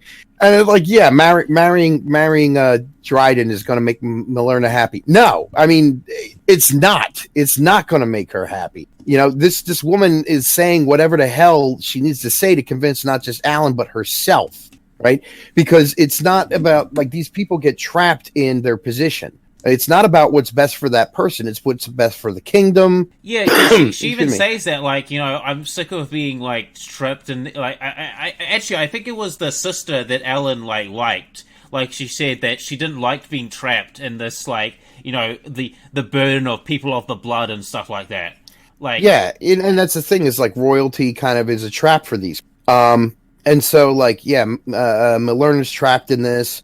She had wanted to be a doctor because she wanted to help people. She didn't want to end up, married to the future king of Asturia, right? She didn't want to, just be her marriage to be a political move. And, there's that tension that's there between Alan and Dryden when Dryden shows up. And Dryden sees Milerna, he takes one look at her, and he reads her like a book, which is hilarious. Like, if you're really going to talk about, like, Chads, right? Freaking Dryden is a Chad, dude. Oh, dude, didn't he fucking make out with a mermaid and then just release her back to the ocean? Yeah, well, he bought her out of slavery and then he released her. And then he has like a convoy of trading that took 3 years to build. He just signs away to save King Von, and he's like, fuck it, I got enough money. We got enough money. He's like, that'll deal with. Like, he's just like signs it away to give to save Von from he signs it away to Hispano so Von can survive and Escaflowne can be fixed. Dude, he's like the uber like, if Ellen's a Chad, this guy's like the super Chad. Yeah,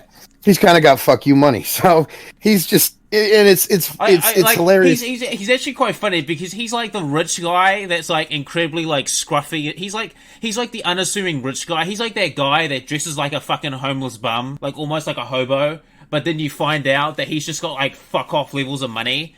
And because you were nice to him or polite to him, mysteriously all your debt has been vanished, or mysteriously you have a nicer car. Yeah, and that's a funny thing. He's kind of like that. He's like, and he's got an Hispano guy on my left. I'm going to save him. And so, like, yeah, and I'll pay for it. I'm going to buy a mermaid from slavery.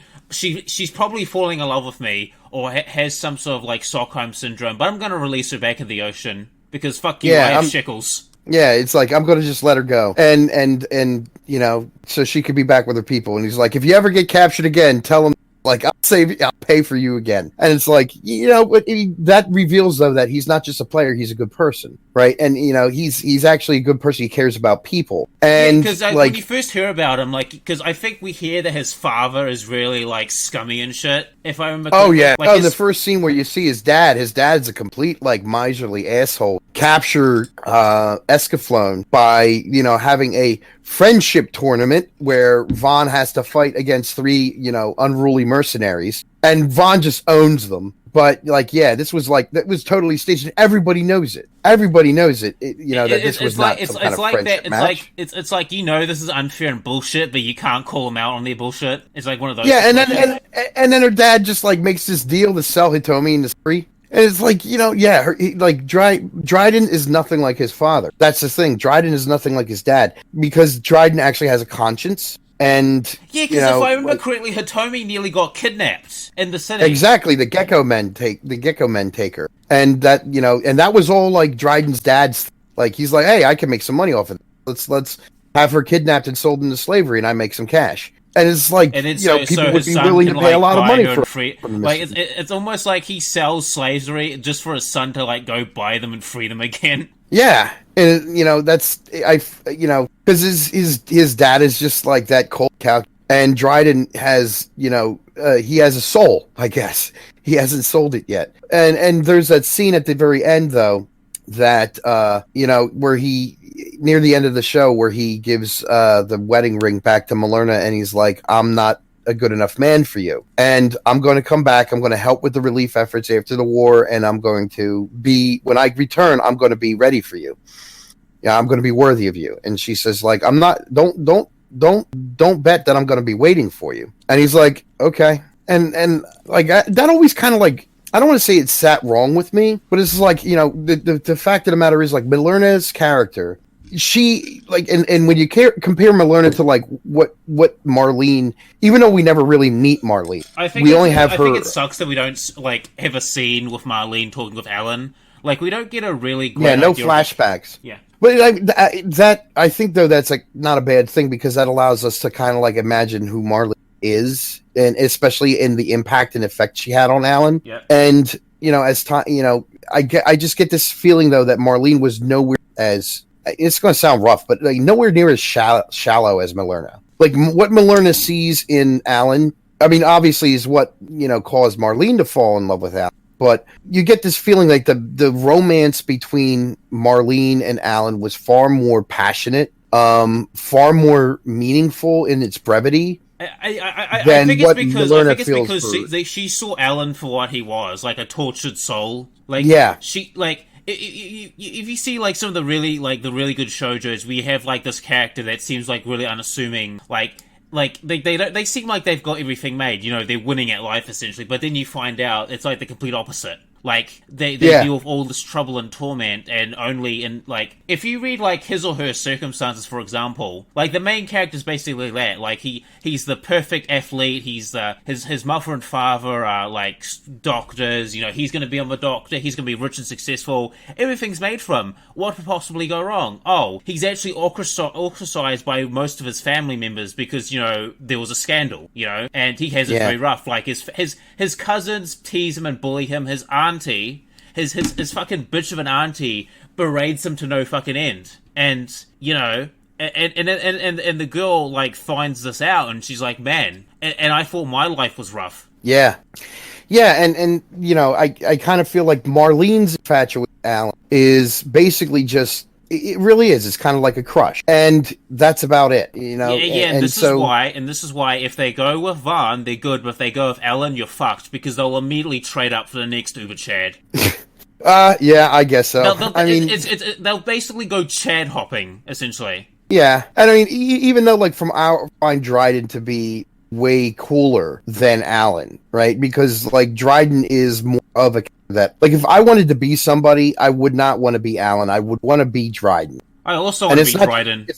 It's not just the money. It's the he's in control of himself. He's smart. He's intelligent. He's extremely confident. And when you tease back the layers beneath the surface and learn more about Alan, you find out Alan does not have a lot of confidence. In very specific areas. Dryden is very confident in himself. Like he's, when he walks away from the throne and he walks away from Malerna, and he says like it's like I'm going to come back and deserve you, which is Well, she's like I might not be waiting. He's like all right, so, like what I look like. I could probably easily pull off a Dryden. Maybe I don't know. I I don't think about that. But I know, but I look scruffy enough anyway. But like, we'll cut that part out. But like, yeah, like Dryden is really cool. Like, he's in control. He's got his. I'm actually surprised that he came out from such a scumbag of a dad. Like, yeah, maybe. I mean, then again, children do rebel against it. That is true. So, since we finished like talking about like Alan and shit, do you want to talk about like Zybok, but also like the lieutenant? Well, we got to talk about Alan's sister. We haven't talked about Alan's sister. Yes, that's you know, we talk it. Yeah, Alan's sister. That's what I wanted to say about that. Like, the lieutenant of Zybok. Yeah, I mean, again, spoilers, and you've been warned about spoilers. Alan's sister is Delando, and that is because they meddled with fate, you know, and they turned a girl into a boy, which in today's day and age would probably cause a lot of people to take really ridiculous positions and politicize this anime. But back in the 90s, we could all like detach ourselves, you know, and look at it as these guys literally manipulated fate, they manipulated destiny, and they changed somebody into somebody else. And it causes Delando to be like psychopathic.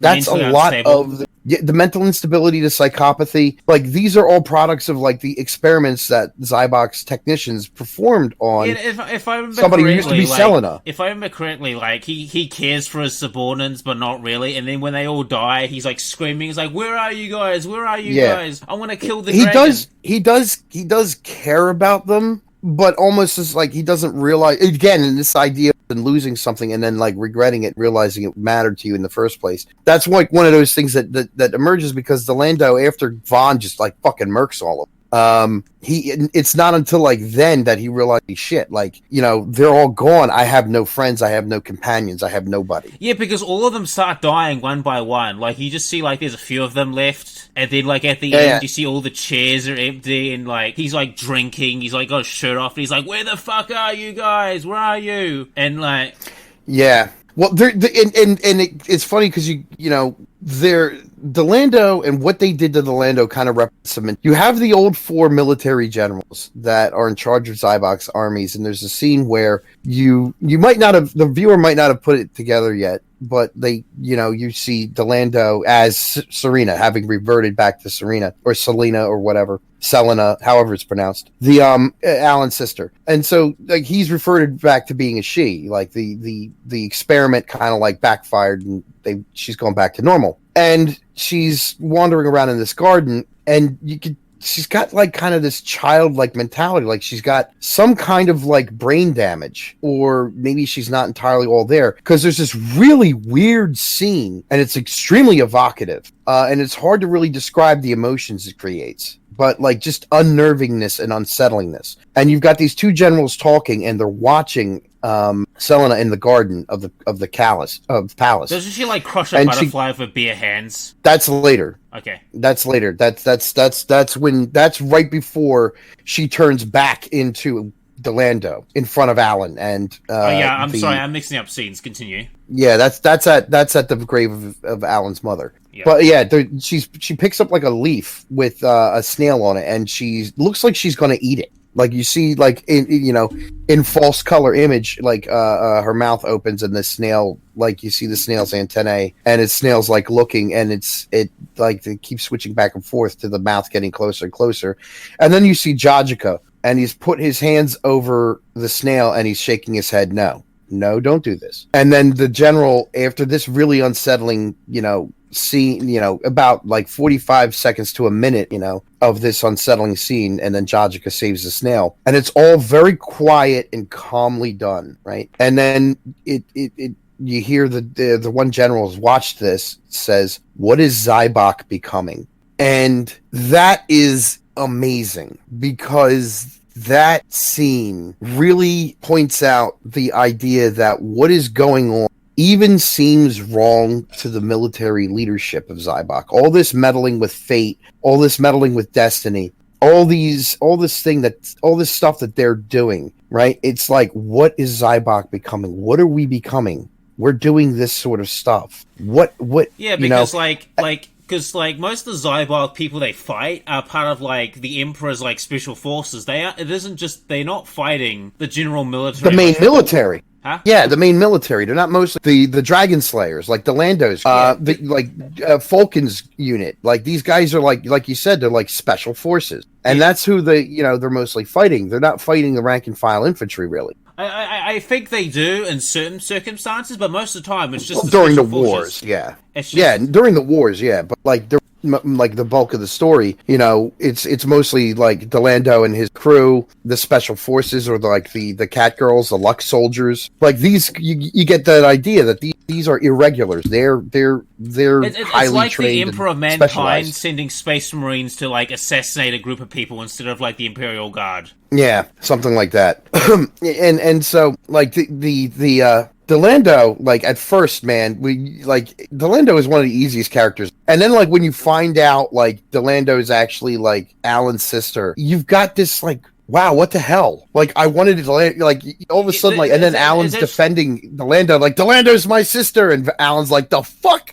Are you crazy? Have you lost your mind?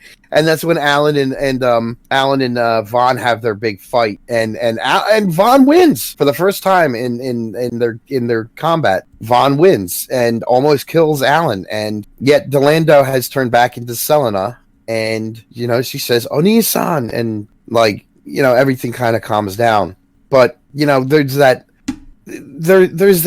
Like you get this sense of wrongness. I mean, what has Zybok become? We're kidnapping children and experimenting on them and doing these horrible things. If I remember correctly, like Sir Isaac Newton didn't found like Zybok. He's like one of the emperors or one of these people that came to power. If I remember. Well, when he arrived in Zybok in the flashback, he's explaining everything to Vaughn and Alan and Hitomi. Dornkirk says that he basically reveals, he doesn't say it, but he reveals that he had been Isaac Newton. And he talks about his experimentation with alchemy and things like that, and causality and cause and effect and the various laws of Newtonian dynamics he's discovered. And then, like, on his deathbed, he got isekai'd to Gaia. And, he arrived in Zybok, and he says, this place was a shithole. Everybody was, like, going hungry, and they were constantly being raided and invaded by other people. And they lived a miserable life. And he said, I changed their fate. And you have this one shot of him basically preaching science to them. And it's funny because he's taking a sort of, Christ-like pose, standing up on a rock underneath a tree, very Sermon on the Mount, imagery. And, he comes off as this kind of messianic figure. And he kind of does. Like and I think that's like in a lot of stories that are similar to like Jesus Christ's story. You have these like people that come from fucking God knows where, and they start preaching this gospel that works. Like if it isn't like I only know a few of the things that like Jesus was like preaching, because I'm not fully versed in like theology and shit. But he was out there preaching the good word. And so was this guy. Like, he was preaching, like, science and stuff like that. Like, hey, listen to me, and all this bad shit disappears. Yeah, and it's very interesting because, like, what most people don't know is about the scientific revolution and the early Enlightenment is that there was a lot, and if you watch, like, Neil deGrasse Tyson's comments, it's pretty much a hagiography of science, and he completely leaves out the fact that these guys were really into Kabbalah, they were really into numerology, they were really into alchemy, they were really into the occult. Like, really, really seriously into this stuff. And it was part of the zeitgeist at the time. Like, during the 1600s, these guys were trying to apply rational, laws and rational thinking to the supernatural. I've actually, like, in a few books I have read about theology, like, I'm talking about, like, the Catholic popes and the ministers, like some of the philosophies that they would talk about, obviously they're using like God as like the framework for it, but if you look at like some of these saints and some of these like popes and like hires up in the Catholic Church, like the more intellectuals, like they were trying to like put rationale behind like God and the nature of the world, and it's just so it was, and I was reading this and I was like, oh, this is so fucking fascinating, like. So like when Isaac Newton shows up in Zybok, like, and he it's funny because it actually, his studies of alchemy, he sees that as a failure. Like, there's these aspects of reality that he was deduce, but there's also aspects of the hidden world of reality that he was incapable of deducing or inducing or figuring out. And so like he becomes obsessed with this idea of causality. He becomes obsessed with this idea of fate. and he's starting to like trying to explore it and control it and delineate what are the rules, what are the laws. Is it the same as in physics, where every action creates an equal and opposite reaction? Can we affect fate using this sort of Newtonian physics model? And so he begins to not just change the fate of Zybok by advancing them. He changes the fate of Zybok by making them taking all the industrial and technological development and starting to hyper focus it towards this concept of controlling fate. Yeah, because if you look at like Zybok, it's very different from a lot of the cities that we see. So we will, after we finish the Zybok chat, talk about some of the other nations and shit. But like, oh yeah, we got to talk about the setting, isekai setting.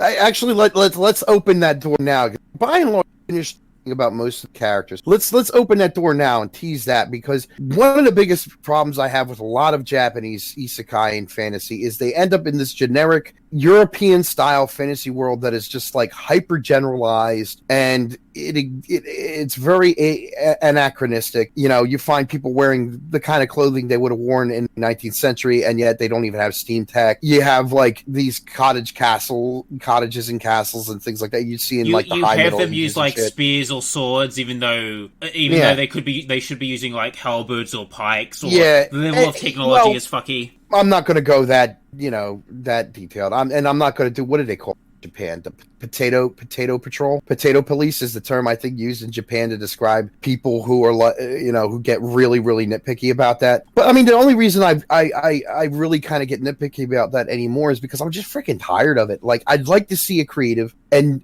unique setting. And when you see like Fvlminatvs, it's designed off of Japan, but at the same time, even though it looks very Japanese, you see certain things that really set it apart. And then you go to Asturia and you see things that really set it apart from Venice, which is, it's modeled off of Venice, but at the same time, it also kind of like has architecture that's reminiscent of like Mycenaean Greece or Santorini, or these different, Or do you want to talk about like the Duke? The guy has like Arabic and fucking Hindu priests. Oh yeah, it's like the Gore Sultanate, or like these areas like sultanates in Pakistan, or like Southeast Asia. It's got like that, all that Buddhism going on, and the architecture on the walls, and just like the detail. Like you have the bas reliefs on the walls in like the one scene where Hitomi's being the doppelganger who's replaced Plactu is using the hypnosis techniques to try to like get interrogate Hitomi. And while he's doing this, if you look at the background, you see these like really cool like Indian or Southeast Asian style, like Siamese or Thai, or paintings. Burmese like carvings and frescoes and bas reliefs and stuff all over the walls. And it's like, it's really evocative, like this is another place, this is another country, this is not like, and it creates this sense of space and place, and it makes the world it makes it feel like an actual fucking world. Like when you go to these different places, it's like, oh my god, this is so fucking different. Yeah, it's like, it makes it feel, it makes the world feel real. It makes it. I mean, compare like Fvlminatvs between Zybok. I mean, it's like night and day. Like Fvlminatvs, Fvlminatvs, like this. I always felt like Zybok in a lot of ways. The first time I saw Zybok, I'm like, what the? This is the Empire from Final Fantasy VI. It's like, that's the first time I saw it, and it's like, it's this huge post-industrial like technocratic setting. Like the sky's always dark, perhaps because of the pollution. It's got like an L train. It looks kind of like a projection or of what early Soviet engineering ideas of what the future of the Soviet Union might have looked like, right? Because you look at the way people dress, and it looks kind of like on the street. You get a couple glimpses of street people in Zybok in a couple of the episodes, and it kind of reminded me of like the Soviet Union. And then you look at Fvlminatvs, and it's almost like this backwater kingdom. Like, it's almost like backwards, like this like the hills of Japan, like far away from anywhere important. And they even talk about Fvlminatvs as if it's like this backwater country. So it's like, and it creates this sense of, and Fvlminatvs is like, when you compare it to other places, like the nature is like right there. Like there's this huge garden with an enormous tree on the terrace behind the castle. There's also like, aren't they like in a forest area as well? Oh yeah, it's a heavily forested kingdom. It's covered in dragons. It's got cat people. Yeah, and so like every country feels different, man. Every country feels like unique and different, and like you really have this like, you know, it's one of the cool things about a lot of times like about fantasy stories is like what fantasy has in common sometimes with westerns is like these big wide vistas and this sense of the vastness of the land, the vastness of nature, you know, and so like, and this uniqueness of space and place, and where like it creates this sense of like a living setting, a living, breathing place, right? And you know, that's something that really sets the Vision of Escaflowne apart from so many other isekai, especially that have come out in the past 10 years, where it's like, oh, it's, you know, how could you possibly distinguish the world of ReZero from the world of Overlord or the Gate or many of these other... Yeah, I mean, meanwhile, like if you get a picture of Fvlminatvs, like if I was to hold pictures of these locations in Escaflowne, you've seen all these different anime, right? And I just showed like a picture, no characters, but just like shots of the locations in front of you. Unless you had scrutinized these anime to like the point where you remembered every single detail. If I showed you various pictures of locations, you'd be like, I don't know what the fuck that is. I don't know what show that's from. I wouldn't know what show that's from. Then I'd show you pictures of, Asturia from Escaflowne. Or Zybok would stand out like a sore thumb. Like, oh shit, that's definitely Zybok from Escaflowne. Yeah, like you can actually like, yeah, I would recognize it. Like I recognize Fvlminatvs. Like I recognize it. It's like this backwoods nature kingdom. Like Fvlminatvs is almost like, it almost looks like a place that I want to look like when I look at Fvlminatvs, it's almost like it feels very homey to me for some reason. Like it looks, and it's supposed to. It's supposed to, because like that's one of those things that's like, you know, the destruction of the war begins with Fvlminatvs being destroyed, and that's like, it immediately creates this sense of loss and risk in the story, and it creates this sense of you know, it sets what the stakes are, right? It establishes what the stakes are. This nice homey forest kingdom, you know, like, this looks like a place that I would, you know, this looks like a place I'd like to live at, you know, like, hey, the local governments aren't assholes, you know, I could go on, like, nice nature walks, you know, trees and birds, there's rivers, like, this looks like a fucking, I would love to live here. Yeah, exactly, and, well, with the exception of it's got dragons all over the place. Yeah, I mean, it's like you get that idea, like, like, you feel the culture, you feel the way people think of things. I mean, I think it's very telling of how when Vaughn walks in through the city, they all come to greet him. Like, this is a civilian populace that love their king. Like, yes, yeah, and it's almost, you know, and then you go to Asturia, and the king is very commoners, right? Or you get to, like, you know, Zybok, where Emperor Dornkirk is just so far removed from everybody. He basically lives in this mech, right? And he's constantly staring into his fate alteration machine and trying to predict the future. And he's just immensely removed from everybody. Yeah, and I think it, like, speaks differently of the various, like, cultures, because, like, if you think about, like, Fvlminatvs seems to be, like, a lot more down-to-earth kingdom, you know, a bit more laissez-faire. Like, yeah, we're, like, do you get that impression of Fvlminatvs? Like, they're more, like, laissez-faire kingdom, in a sense? I think I know what you're saying. Yeah, the boundaries between the different social classes are not as great. You know, and that's obvious from the fact that when Vaughn enters the city, everybody comes out and greets him, and everybody's like, and he knows people. Like, you get that sense that he knows. Yeah, he knows who these people are. Like, he's shaking hands and kissing babies. Like, yeah, he knows, you know, Sally the fishwife and her husband. Exactly. And so, like, again, like, what is lost, and like that makes Vaughn losing him so much personal, right? And that makes it because now, you know, now so much more personal. Like, and like when you see the ruins of Fvlminatvs, because like it is so like haunting, like, you know, he doesn't. And then when Meryl shows up, like, and don't forget when she shows up, because they get warped out by the Pillar of Light, and they get sent to, you know, near the border with Asturia, and then like a patrol at Alan's fortress picks up Meryl, and Vaughn's first question is like, you know, what happened? You know, how are the people? She's like, everybody's scattered. Fvlminatvs is destroyed. and she breaks down in tears and hugs him and cries, and it's like actually like holy shit, you know, and that just kind of like drives the loss home. Like, you know, this loss of Vaughn's kingdom isn't just this abstract concept now. Yeah, it isn't just that. It isn't intensely personal. Yeah, like it's almost like, and you can understand why he's angry about it. Like, not only has he lost his home and his land and territory, but like, you know, they have slighted his family. Like, Sally the fishwife has been injured. How dare you do that to Sally? Or, you know, Bob the Sally baker. the fishwife got caught in the flamethrower, you know?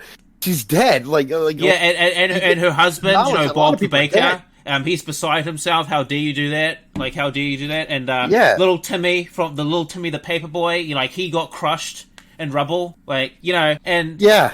And that just kind of like, you know, it also helps develop like Delando's character. You know, he cares not for casualties. He's so unbalanced and sociopathic and just, you know, psychotic. Dude, he's like a fucking Night Lords from Warhammer 40k. Like, he just does not give a shit. Yeah, you know, and, you know, but going back to, like, this sense of setting, you know, like, I always, like Zybok was always what it put out to me. And kind of, because of the, you know, Zybok and the Gaimalefs and stuff, I always had this feeling from the very first time I watched Escaflowne that in some way, shape, or form, the people who worked on this anime must have been inspired by some of the things that happened in Final Fantasy VI. Oh yeah, because like there's not like it doesn't tie one to one, and I don't have any evidence. But I would not be surprised if I found out that some of the people who worked on this anime and designed things like Zybok and I wouldn't be surprised. Some of that stuff. Like, I wouldn't be surprised because like in Japan, like the anime industry and like the video game industry, like you'd be quite deeply intertwined. Yes, like you'd be surprised. Like it's almost like a who's who in a sort of thing. Like if you think about it, like in the West, it's all like it's less intertwined, but like in fucking Japan, like half of these guys like fucking know each other. Like the dude who wrote One Piece, he probably knows Kojima or has connections. No, maybe. Yeah, maybe. Yeah, maybe. Yeah, and it's the tie-in between is mostly most evident in things like when you're looking into the visual novel scene and the integration and the interrelationship of the visual novel scene with the anime scene and the manga scene is and the really light novel clear. scene of it as well. Like like some of these some of these connections that I've heard of, it's just like, yep, I'm not surprised. Like, yeah, and it's like, well, is it any surprise that Phoenix started like getting involved in anime too more and more openly? And Square was, you know, they're the guys that made Final Fantasy VI. There's the Akira Toriyama connection between like anime and Square through his designs for Chrono Trigger or Enix and his designs for Dragon Warrior or Dragon Quest and like so like yeah, the tie-ins, man, are legion. The tie-ins between the two are legion. So I would never be surprised if I found out like, you know, oh yeah, like this person was inspired by Final Fantasy VI when they designed this, or you know Shoji Kawamori played Final Fantasy VI. Like anime, when it comes to like influences of each other, they're more like incestuous. Like, have you noticed that? Like, yeah, it's kind of like, yeah, especially during the 80s and 90s. You know, it kind of reminds me of like scene from the early 20th century in the U.S. or like the music scene in the 1960s. You know, there was a lot of incestuousness going on. There was a lot of you know, like what nowadays people would consider like copyright infringement and just like ripping each other off. But back then, like, you know, it was more interpreted as like homages and stuff. Yeah. And collaborations and just like stuff like that, you know. And I like the you know, so like kind of going back to Escaflowne, like I kind of see like a similar thing. Like, you know, you can see all these interesting influences, and like the 90s was also interesting because like there was so many anime isekai anime that it seem to be dominated by female protagonists. Like, yeah, like you had Utami, like Miyaka, Fisuki Yugi. I actually binge watched all of Fisuki Yugi. It's actually not a bad show. Like it's it's really good. Yeah, like Fisuki Yugi, like even the countries in Fisuki Yugi feel different. Like they almost feel like different like different dynasties in China. Because, absolutely. Yeah, that's so cool. And it's like, you know, it's like this is something that's, I feel like, is kind of missing nowadays in isekai or just in generic, general. I agree, fantasy. Because it's almost like the same thing. Like, I would like to know, like how do the countries interact? Like, how are the kingdoms? Like, are they different? Are they governed differently? Is there a democracy? Is it a incredibly authoritarian? Is it like, do they have a king, but is he like incredibly laissez-faire? Like, I actually find, like, I think the few like standouts as far as like modern isekai I would go for is probably like Overlord. Like, as far as that goes out, because like I've heard a lot about it. Yeah, if you look at like the different kingdoms, like they all operate in slightly different ways. Like, one of them is like a theocracy. One of them is like an actual empire. One of them is like a traditional kingdom, and you've got like the beastmen and all this other shit. Like, they all operate in different like slightly different ways, and they have like slightly different traditions. So it's not as great as like Escaflowne is, but it's sort of like, it is definitely like it's definitely putting more effort into its world building. Like, you're not just going like, when you hear that this guy's the king of Fvlminatvs, that means something, or this guy comes from Escaflowne, or where this guy comes from, that means something. It isn't just like a place. Like, there's a culture, there's a history to it, and there's clothing, and that's actually one of the details that I like, is because when Hitomi goes to Fvlminatvs,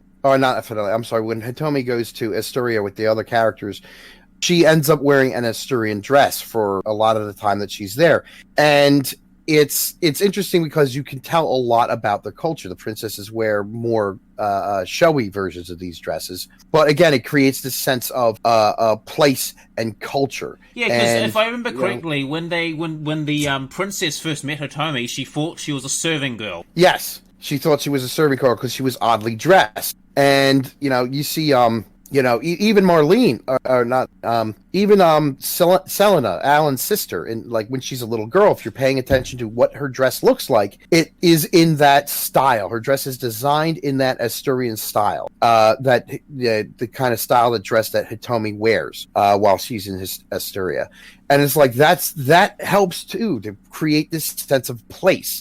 Create this sense of time. Yeah, like, if you remember correctly, like when they go to the Duke's kingdom, like he doesn't care. Like, he's like, yeah, and because his people are fucking wearing loincloths and shit. So yeah, because you get the feeling that this place is freaking hot. It's like Southeast Asia, and whereas like if you look at the people from Zybok and those some of these shots, they're dressed up like it's cold. And if you look at Asturia, and it's very, in a lot of ways, very Mediterranean. And how it's designed, and if you look at like Fvlminatvs, like the people who are clothing, like they seem a lot more casual. Like, some of them a bit like scruffy as well. Like, it gives you an idea that like Fvlminatvs has a very decent climate. Like, it's more temperate, and you feel like Esther more Mediterranean, especially because like the way the dress is designed to leave the shoulders somewhat bare and not have sleeves, like that would indicate that the country gets warm quite often, right? And so it's like this attention to detail. This attention to detail creates a sense of place, and that this place is real.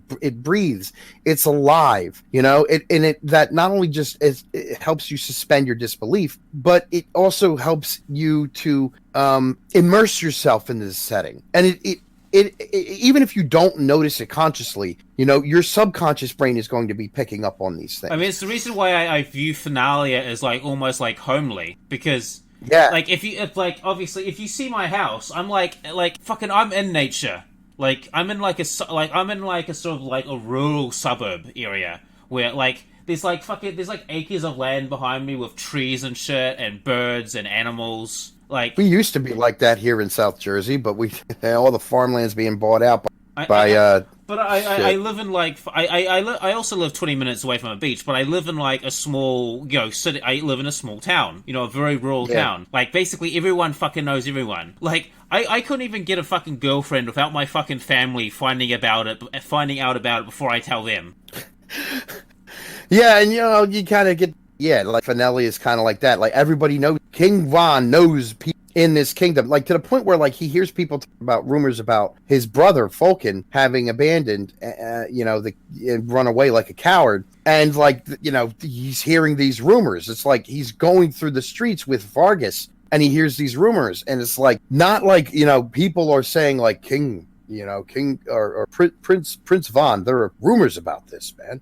And like, no, he's legit hearing these on the street. And then he brings it up with Vargas. He's like, is that true? And like, so it creates this sense of like this, it very much like this is a small city. Everybody knows each other and everybody hears the gossip, including the freaking royal family. Right. If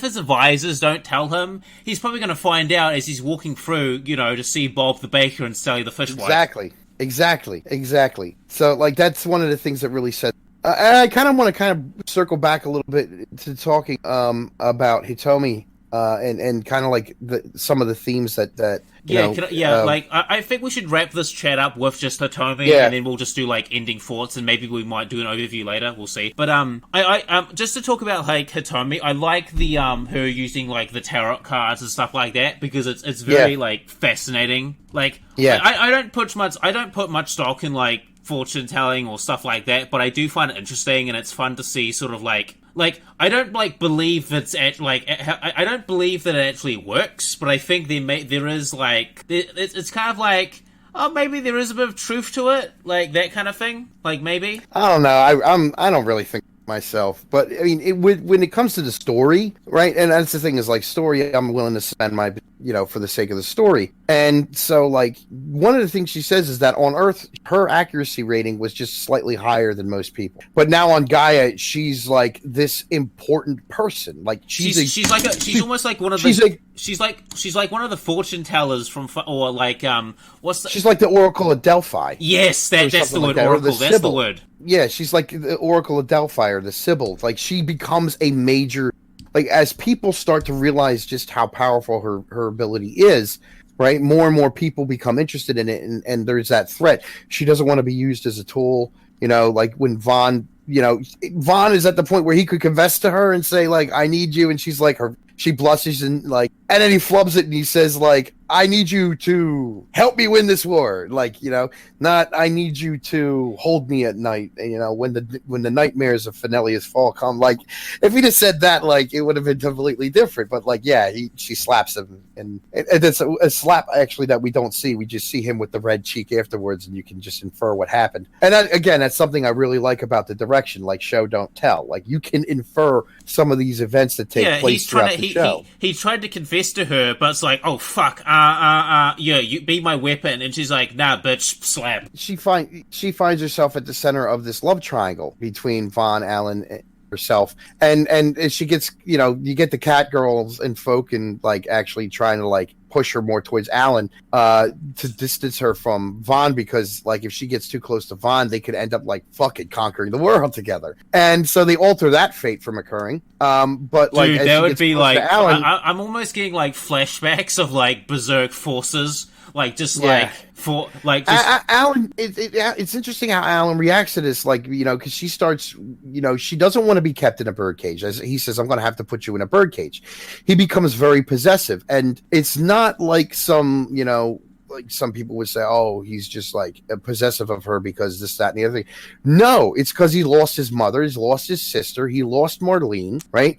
He's losing Milerna to marry, to the way to a marriage, and now like he's got Hitomi, and like he wants to hold on to her as hard as he can. And so, like, but that's still like an unfair and unbalanced relationship. She's not his equal. And the funny thing is, Vaughn always looks at her as an equal. I mean, there's times where he looks at her as clueless, but when it becomes apparent like that Vaughn wanted her to become his queen. Well, he never says that, but you can infer like if he was going to choose a queen, he would want it to be somebody he can see, he can work with, who will tell him about himself when he's being a jerk. Right? That's what he wants. He doesn't want somebody who's going to bark like a dog when he tells him to. Right? And meanwhile, like Alan doesn't see Hitomi, because of his losses, because of all the things that have happened to him.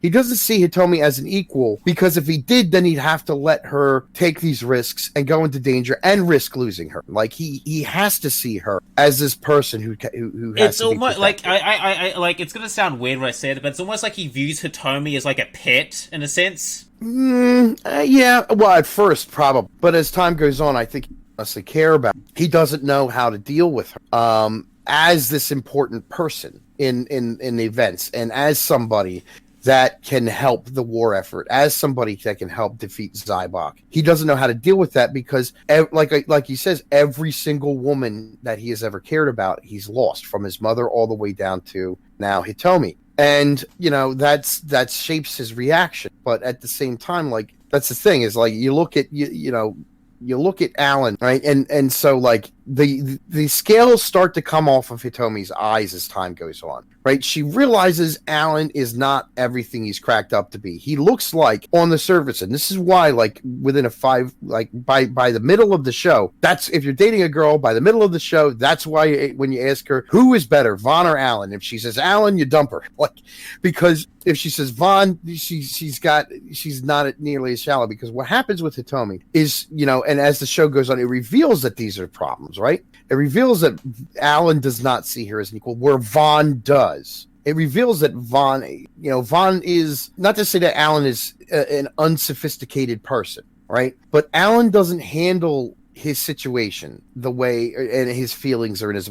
In fact, I don't think Alan handles his emotions and his past and these things at all. Vaughn is trying to get a grip on what's going on. He's trying to figure things out. He's trying to figure Hitomi out and his own feelings for Hitomi, but he's got so much stuff on his plate. Dude, he's trying to handle it. Yeah, the amount of stress that he has to be on. Like, not only did he just get coronated to be a king of a nation, he lost that nation. Yeah. In a span of like a few minutes. Yeah, and so, like, he's trying to figure and work his way through this while maintaining his sense of purpose and a sense of right and wrong.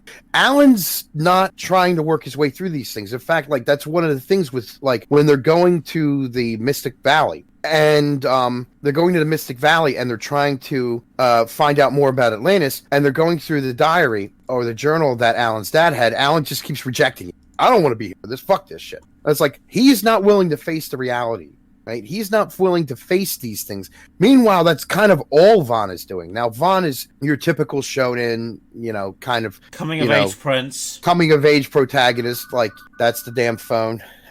I'll keep going. Fucking phone. But, he's got this, he charges into battle recklessly, but, like, somehow not recklessly enough. He's got all this pent-up rage, because of all the loss and things. Yeah, he's a very vigorous ruler.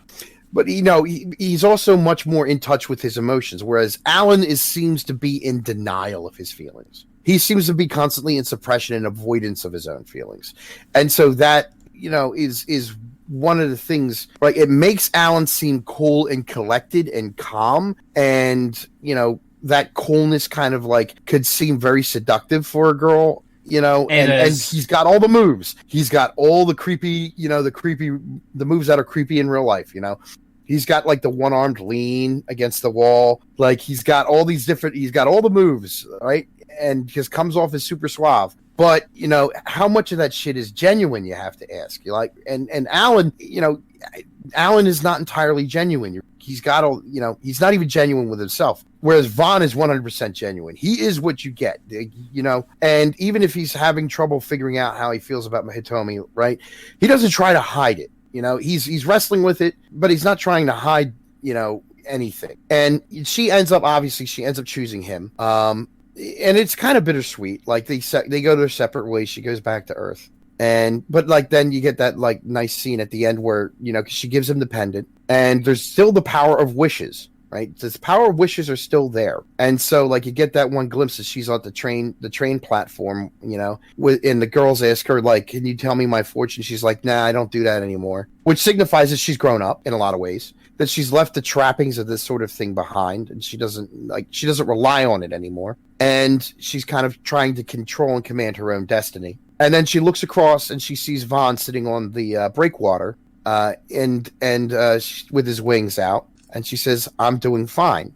And then he disappears. But like, that's the whole thing, is like, she says before she goes back to Earth, she says we can check up on each other. And so, it's kind of bittersweet. because they're going back to their own worlds, and the likelihood of her basically ending up marrying him and going and living in Gaia forever is pretty slim. Nevertheless, like, we have this like nice wrap up. Like, they've kind of come, they've come to terms with how they feel. She knows that he's really was best guy or best boy. Dude, he's got like fucking angel wings, like. Yeah. So, Fvlminatvs, before we like move on, is there anything else you want to say about Hitomi? Hitomi's character? Yeah, we really need to spend a little bit more time on Hitomi, because she is such a complex character, and she stands as kind of an example for why.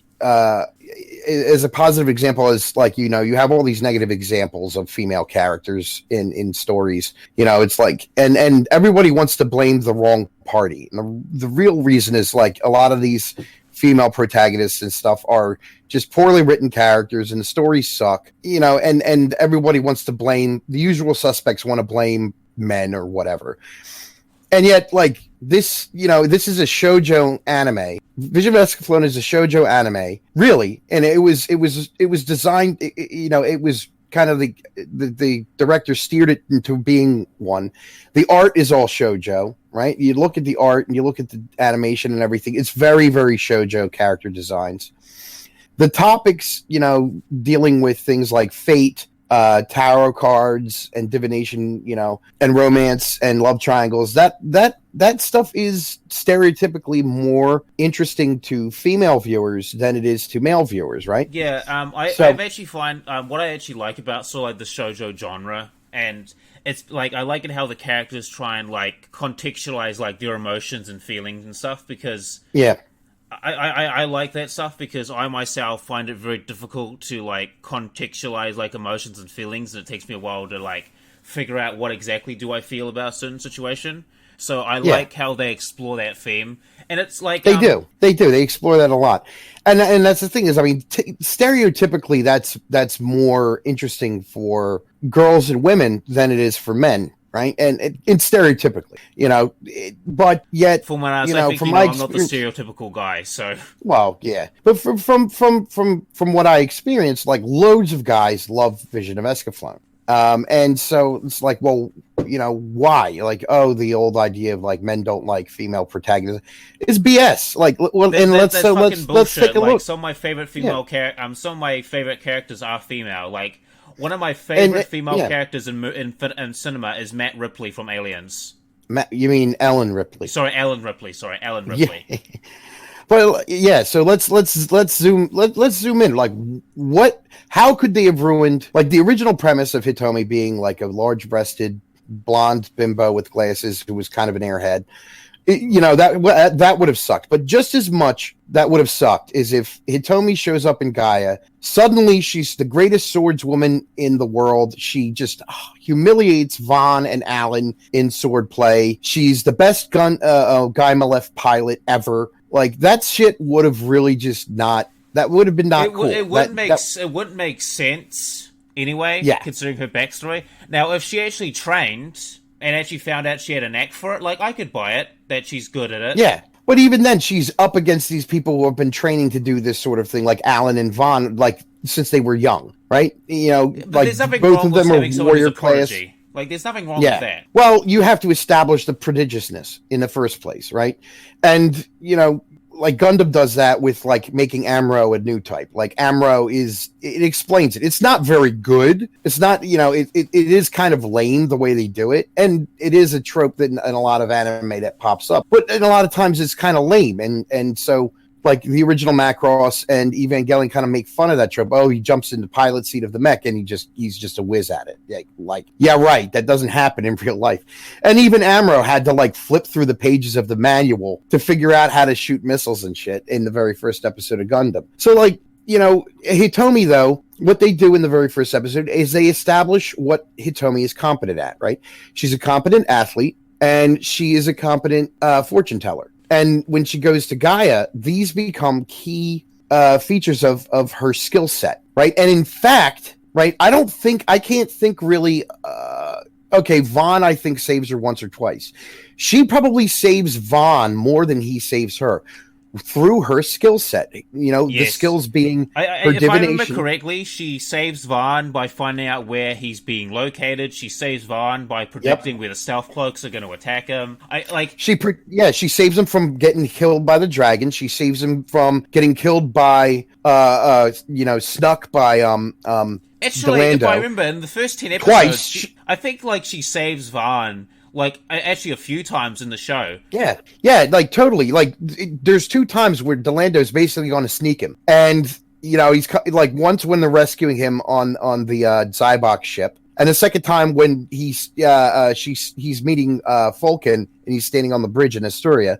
And both times, if you notice, it's not just her ability to predict and see visions, but it's also her ability to run. Like that skill set that she has as a member, as a being on the track and field team for her school, that skill comes into play both times. So she can run really fast, and it creates that sense of again, it reinforces her competence in this, which has been well established. Like we know she's competent at this. We know it's a skill she's got. We know she's athletic. The show doesn't make it say like, oh my god, she can run or she can tell the future. Like, no, this is just what she's good at, and she's using her skill set. Like exactly. And it's funny. Like I was just talking to my brother, and one of the things talking to my brother about Vision of Escaflowne, and one of the things we were talking exactly about this, like bad female characters versus good female characters, right? And I know there are people out there that say like, well, the men do all the fighting, and that's misogynist. All right, whatever. You're not going to win with the usual suspects. There's actually quite a few characters in anime or like in cinema who do fighting. Now, obviously, if I remember correctly, there was a wife of like a Chinese general or something during the Age of Three Kingdoms who wanted to go to battle with her husband because apparently she was very feisty. Like there have been like warrior women in history, but they're incredibly rare. Well, that's the thing, is they're the exception, right? We could get into the biology and the physics of all of this, but that's another topic for another time. That's another topic. But that's the thing, is though Hitomi's skill set is well established, and not only that, like in a conversation with my brother, he pointed out like men all over the place who have read the Twilight books and stuff like that. Girls love them. Men who read the Twilight books is like, what is so special about Bella, right? What is so great about her? I haven't read the books. My sister even read the books. She's like, these books are trash. I read the books. There's nothing special about her. Like it's such vampire fiction. Like it's the worst vampire fiction I've ever read. Yeah, well, that's what my sister said too. She said and my sister likes, Bram Stoker's Dracula and dude, I love that shit as well. I loved and Rice. Interview with a Vampire. My sister loves that. Interview with a Vampire was fucking amazing. I love that movie. Yeah, in fact, it's funny because I introduced my sister to some of the vampire shit, and she just loves it. But she read the Twilight books because her best friend was reading them. She's like, all right. My sister was like, these books are trash. She's like, what the hell is so great about Bella? Why are all these guys like hot and bothered about her? And then like you turn around and like you just look at somebody like Hitomi and you can see, right? She's brave. She's courageous. She might have internal conflicts, but everybody does, right? She's got internal conflicts. She works through them. She does her best to work through them. She's conflicted inside, but you can see she's got a moral compass. She believes in right and wrong. She has virtue. She's got character. She's got integrity. You can see what these guys like about her. Right? I mean, Vaughn, I like Vaughn. Like if for example, Vaughn is like the up and coming prince. Like he's like, oh, Hitomi would make a really good queen, actually. Yeah, exactly. Like that's the thing, is like she comes off as not just a person, right? She comes off as a complex and admirable person, right? We don't just cheer for Hitomi because she's a self-insert character. We cheer for Hitomi because she's a good person, right? She's not, even though she like does fall for Alan first, right? And that's not her fault. Like pretty things get attention. He's pulling the moves on her. That is true. But despite that, like how many of us guys have done the same thing? We've fallen for the wrong girl. It's part of growing up and learning, right? Yeah. I mean, I could tell you, most of the girls that I've asked out, most of the girls I've dated when I was young were not the ones I should have asked out or dated, right? And the ones I should have, I didn't. Yeah, but that's how we are. Like, that's human nature. We have to learn these things. And Hitomi's learning. And by the end of the story, she has learned all this stuff. It's very much a Bildungsroman, a tale of coming of age. And Hitomi, when the story begins, I think she's 15 or 16 years old. Yes. And traditionally in Japan, like, I know it is traditionally in like samurai culture and like the Japanese medieval period, like when you turn 16 it's kind of like when you become a man, which is why so many of the mech pilots are 16 years old, like Amuro. But like Hitomi is going from being 15 to 16 years old. She's on that cusp of adulthood in traditional Japanese society. And so it depends what you define as traditional, because like Japanese society has changed. Like even like Japanese society from like the 1500s is slightly different from Japanese society from the thousands. Well, yeah, I'm talking about Edo traditional, right? All right. And Edo period traditional. So she's like, and that's that thread though still kind of like continues even to today, even though legally you're not an adult until you're 18. I think it's more of like a cultural thing than anything. Yeah, and so like she's at that point where she's at the cusp of adult maturity, and at the end of the story she grows up, and we can see that like she's become more mature, she's become more sure of herself, she's more confident in who she is. She's willing. It's funny too because she's completely willing to let go of Amano senpai. She realizes that her friend has been carrying a torch for this guy the whole time, and she realizes that she's been blind and kind of somewhat selfish about it. Just thinking and being concerned about herself with regards to Amano. She's never ever thought of her friend. Yeah, because her friend is like, her friend continuously worries for her and stuff like that. It's like, oh, where's Hitomi? Yeah. Like her friend is like the MVP. Like she's basically like her friend is willing to let her friend get like Amano senpai, even though that she has a torch for him, which is actually quite funny because I didn't expect that much. Like you don't expect that much selflessness from actual like women when it comes to people they love. Like I think you understand. What I'm teenagers. About. Yeah. Yeah. Well, I know for a fact because I have a sister and I've heard many a story about what she went through and when she was a teenager. And yes, the usual suspects like to say that, there's this great big quilting bee of sisterhood, but in reality, no, it's cutthroat, it's Byzantine, it's backstabbing, but, like Hitomi's friend is a true friend. And Hitomi in the end, wants to be a true friend in return. Like Hitomi grows up, she matures. And again, like this kind of goes, with, this sense of, and we'll probably talk about it more, this sense of like the prescriptive idea of anime being, something like we should try to aspire to. A lot of times anime presents us with characters and people that we should want to be like. And in this case, it's like, yeah, Hitomi's a role model. We should look at her, especially how she ends up. Like when her arc is complete at the end of the story, we should look at her as somebody who we should aspire to be like, right? Yeah, I would agree. She's an inspiration for women everywhere. All right, unless do you have anything more to add about Hitomi? No, let's just move on to the next subject. So okay, just kind of wrap things up because we're getting on 2.5 hours now. Yeah, I've got to edit this fucking monster. So yeah, so like to wrap things up, I do want to point out that Vision of Escaflowne is the kind of a show that I really miss, right? It's the kind of anime, like what I miss about anime from the 90s in a lot of ways can be encapsulated by Vision of Escaflowne. And because, like... Why? It's imaginative and actually people gave a shit when they made it and it didn't feel like...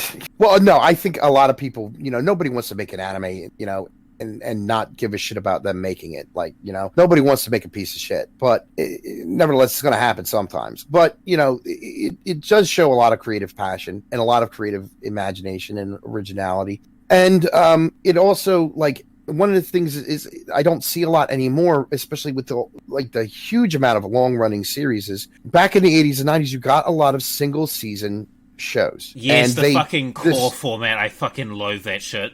And the single season shows, a 2-core show, or maybe like I think Macross, the original was like 3-core, but like what this creates is like this sense of a complete story, and it in my opinion, it improves storytelling, or it demands a degree of skillful storytelling, right? And that you can sit down and if you watch a couple episodes a day of Vision of Escaflowne, you can get through it in a couple days. you know, or you could actually, like, I don't know, sit for 8 or 9 hours and watch the whole damn show. I mean, I like binge watched like all of Fusuki Yuki. Like, I just couldn't put it down.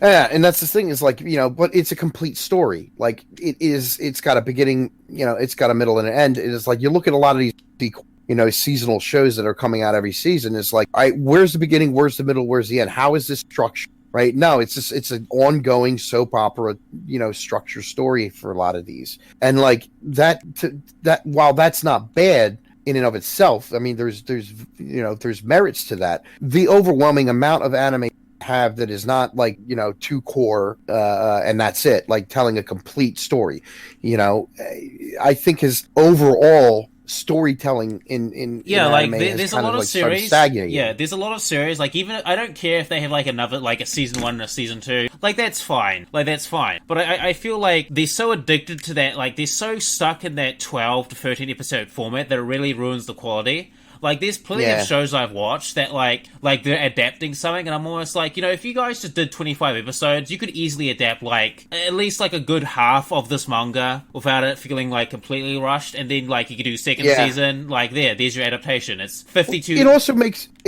the show rewatchable. Like, that's the thing is, who wants to... When One Piece finally finishes, right, someday in 2022, or you know, I'm sorry, no, I mean 2220. You know, someday in 200 years, right? When One Piece finally finishes, who the hell is going to go back and rewatch that dude, show? I think I'll be like, dude, in 200 years' time, I think my kids will be watching, my descendants will be watching that shit. Yeah, you know, it's ridiculous. And it's like, you know, and like, Vision of Escaflowne is something that I can go back to and watch over. Right, it's something where like I can sit down, you know, and show it to a friend that who's never seen it, and like, or even never seen anime, and say, like, you know, watch this, let's give it a chance, and they'll probably like it, you know. It like I said, like that virtue of being a complete story, about being only 26 episodes or so, you know, and it begins, it ends, it's got this, it develops all of its nothing themes, feels rushed or it stays focused. Yeah, nothing feels... it stays focused. Yeah, like, it doesn't, like, it feels, it has great pacing. Like, everything feels like there is a purpose to everything being there. Oh, the pacing is great, and like every time I go, you know, not to the depth of other anime, you know, that I've seen. Every single time I watch it, I pick up something. There are some shows like that, but like Escaflowne is one of those shows where, like, you know, every time I rewatch it, maybe every other time I'll pick up something new, or I'll notice something, you know, that I didn't notice before. And you know, like that, for example, that level of detail on the walls in the prison where Hitomi's being hypnotized and interrogated, like that level of detail just really impressed the hell out of me. And so it just like kind of enhanced my appreciation for the show. And so, like, that's the thing is, like, shows from the 80s, shows from the 90s, you know, I find that I will go back and I will rewatch these shows over and over and over again, and then I will enjoy them every single time, right? And it's something that I don't think people really experience anymore when it comes to anime. There's not this... Yes, you know, I've seen it. Like, I know... Escaflowne is something you have to digest, right? You don't just consume it and like just let it go through. It's something you got to digest. Should stick with you. Yeah, it's like Legend of the Galactic Heroes. Like, I still fucking tear up, or like Legend of the Galactic Heroes. Like, for some reason, it moves me. It's one of the few series that really moves me. Like, there's just something about it that just really moves me to my soul. You know, when, like, Reinhard does his epic speech and they go into battle and the bravery and honor and shit like that. I don't know, there's something about that just speaks to me. Or, like, when characters like die making the ultimate sacrifice, or, you know, this...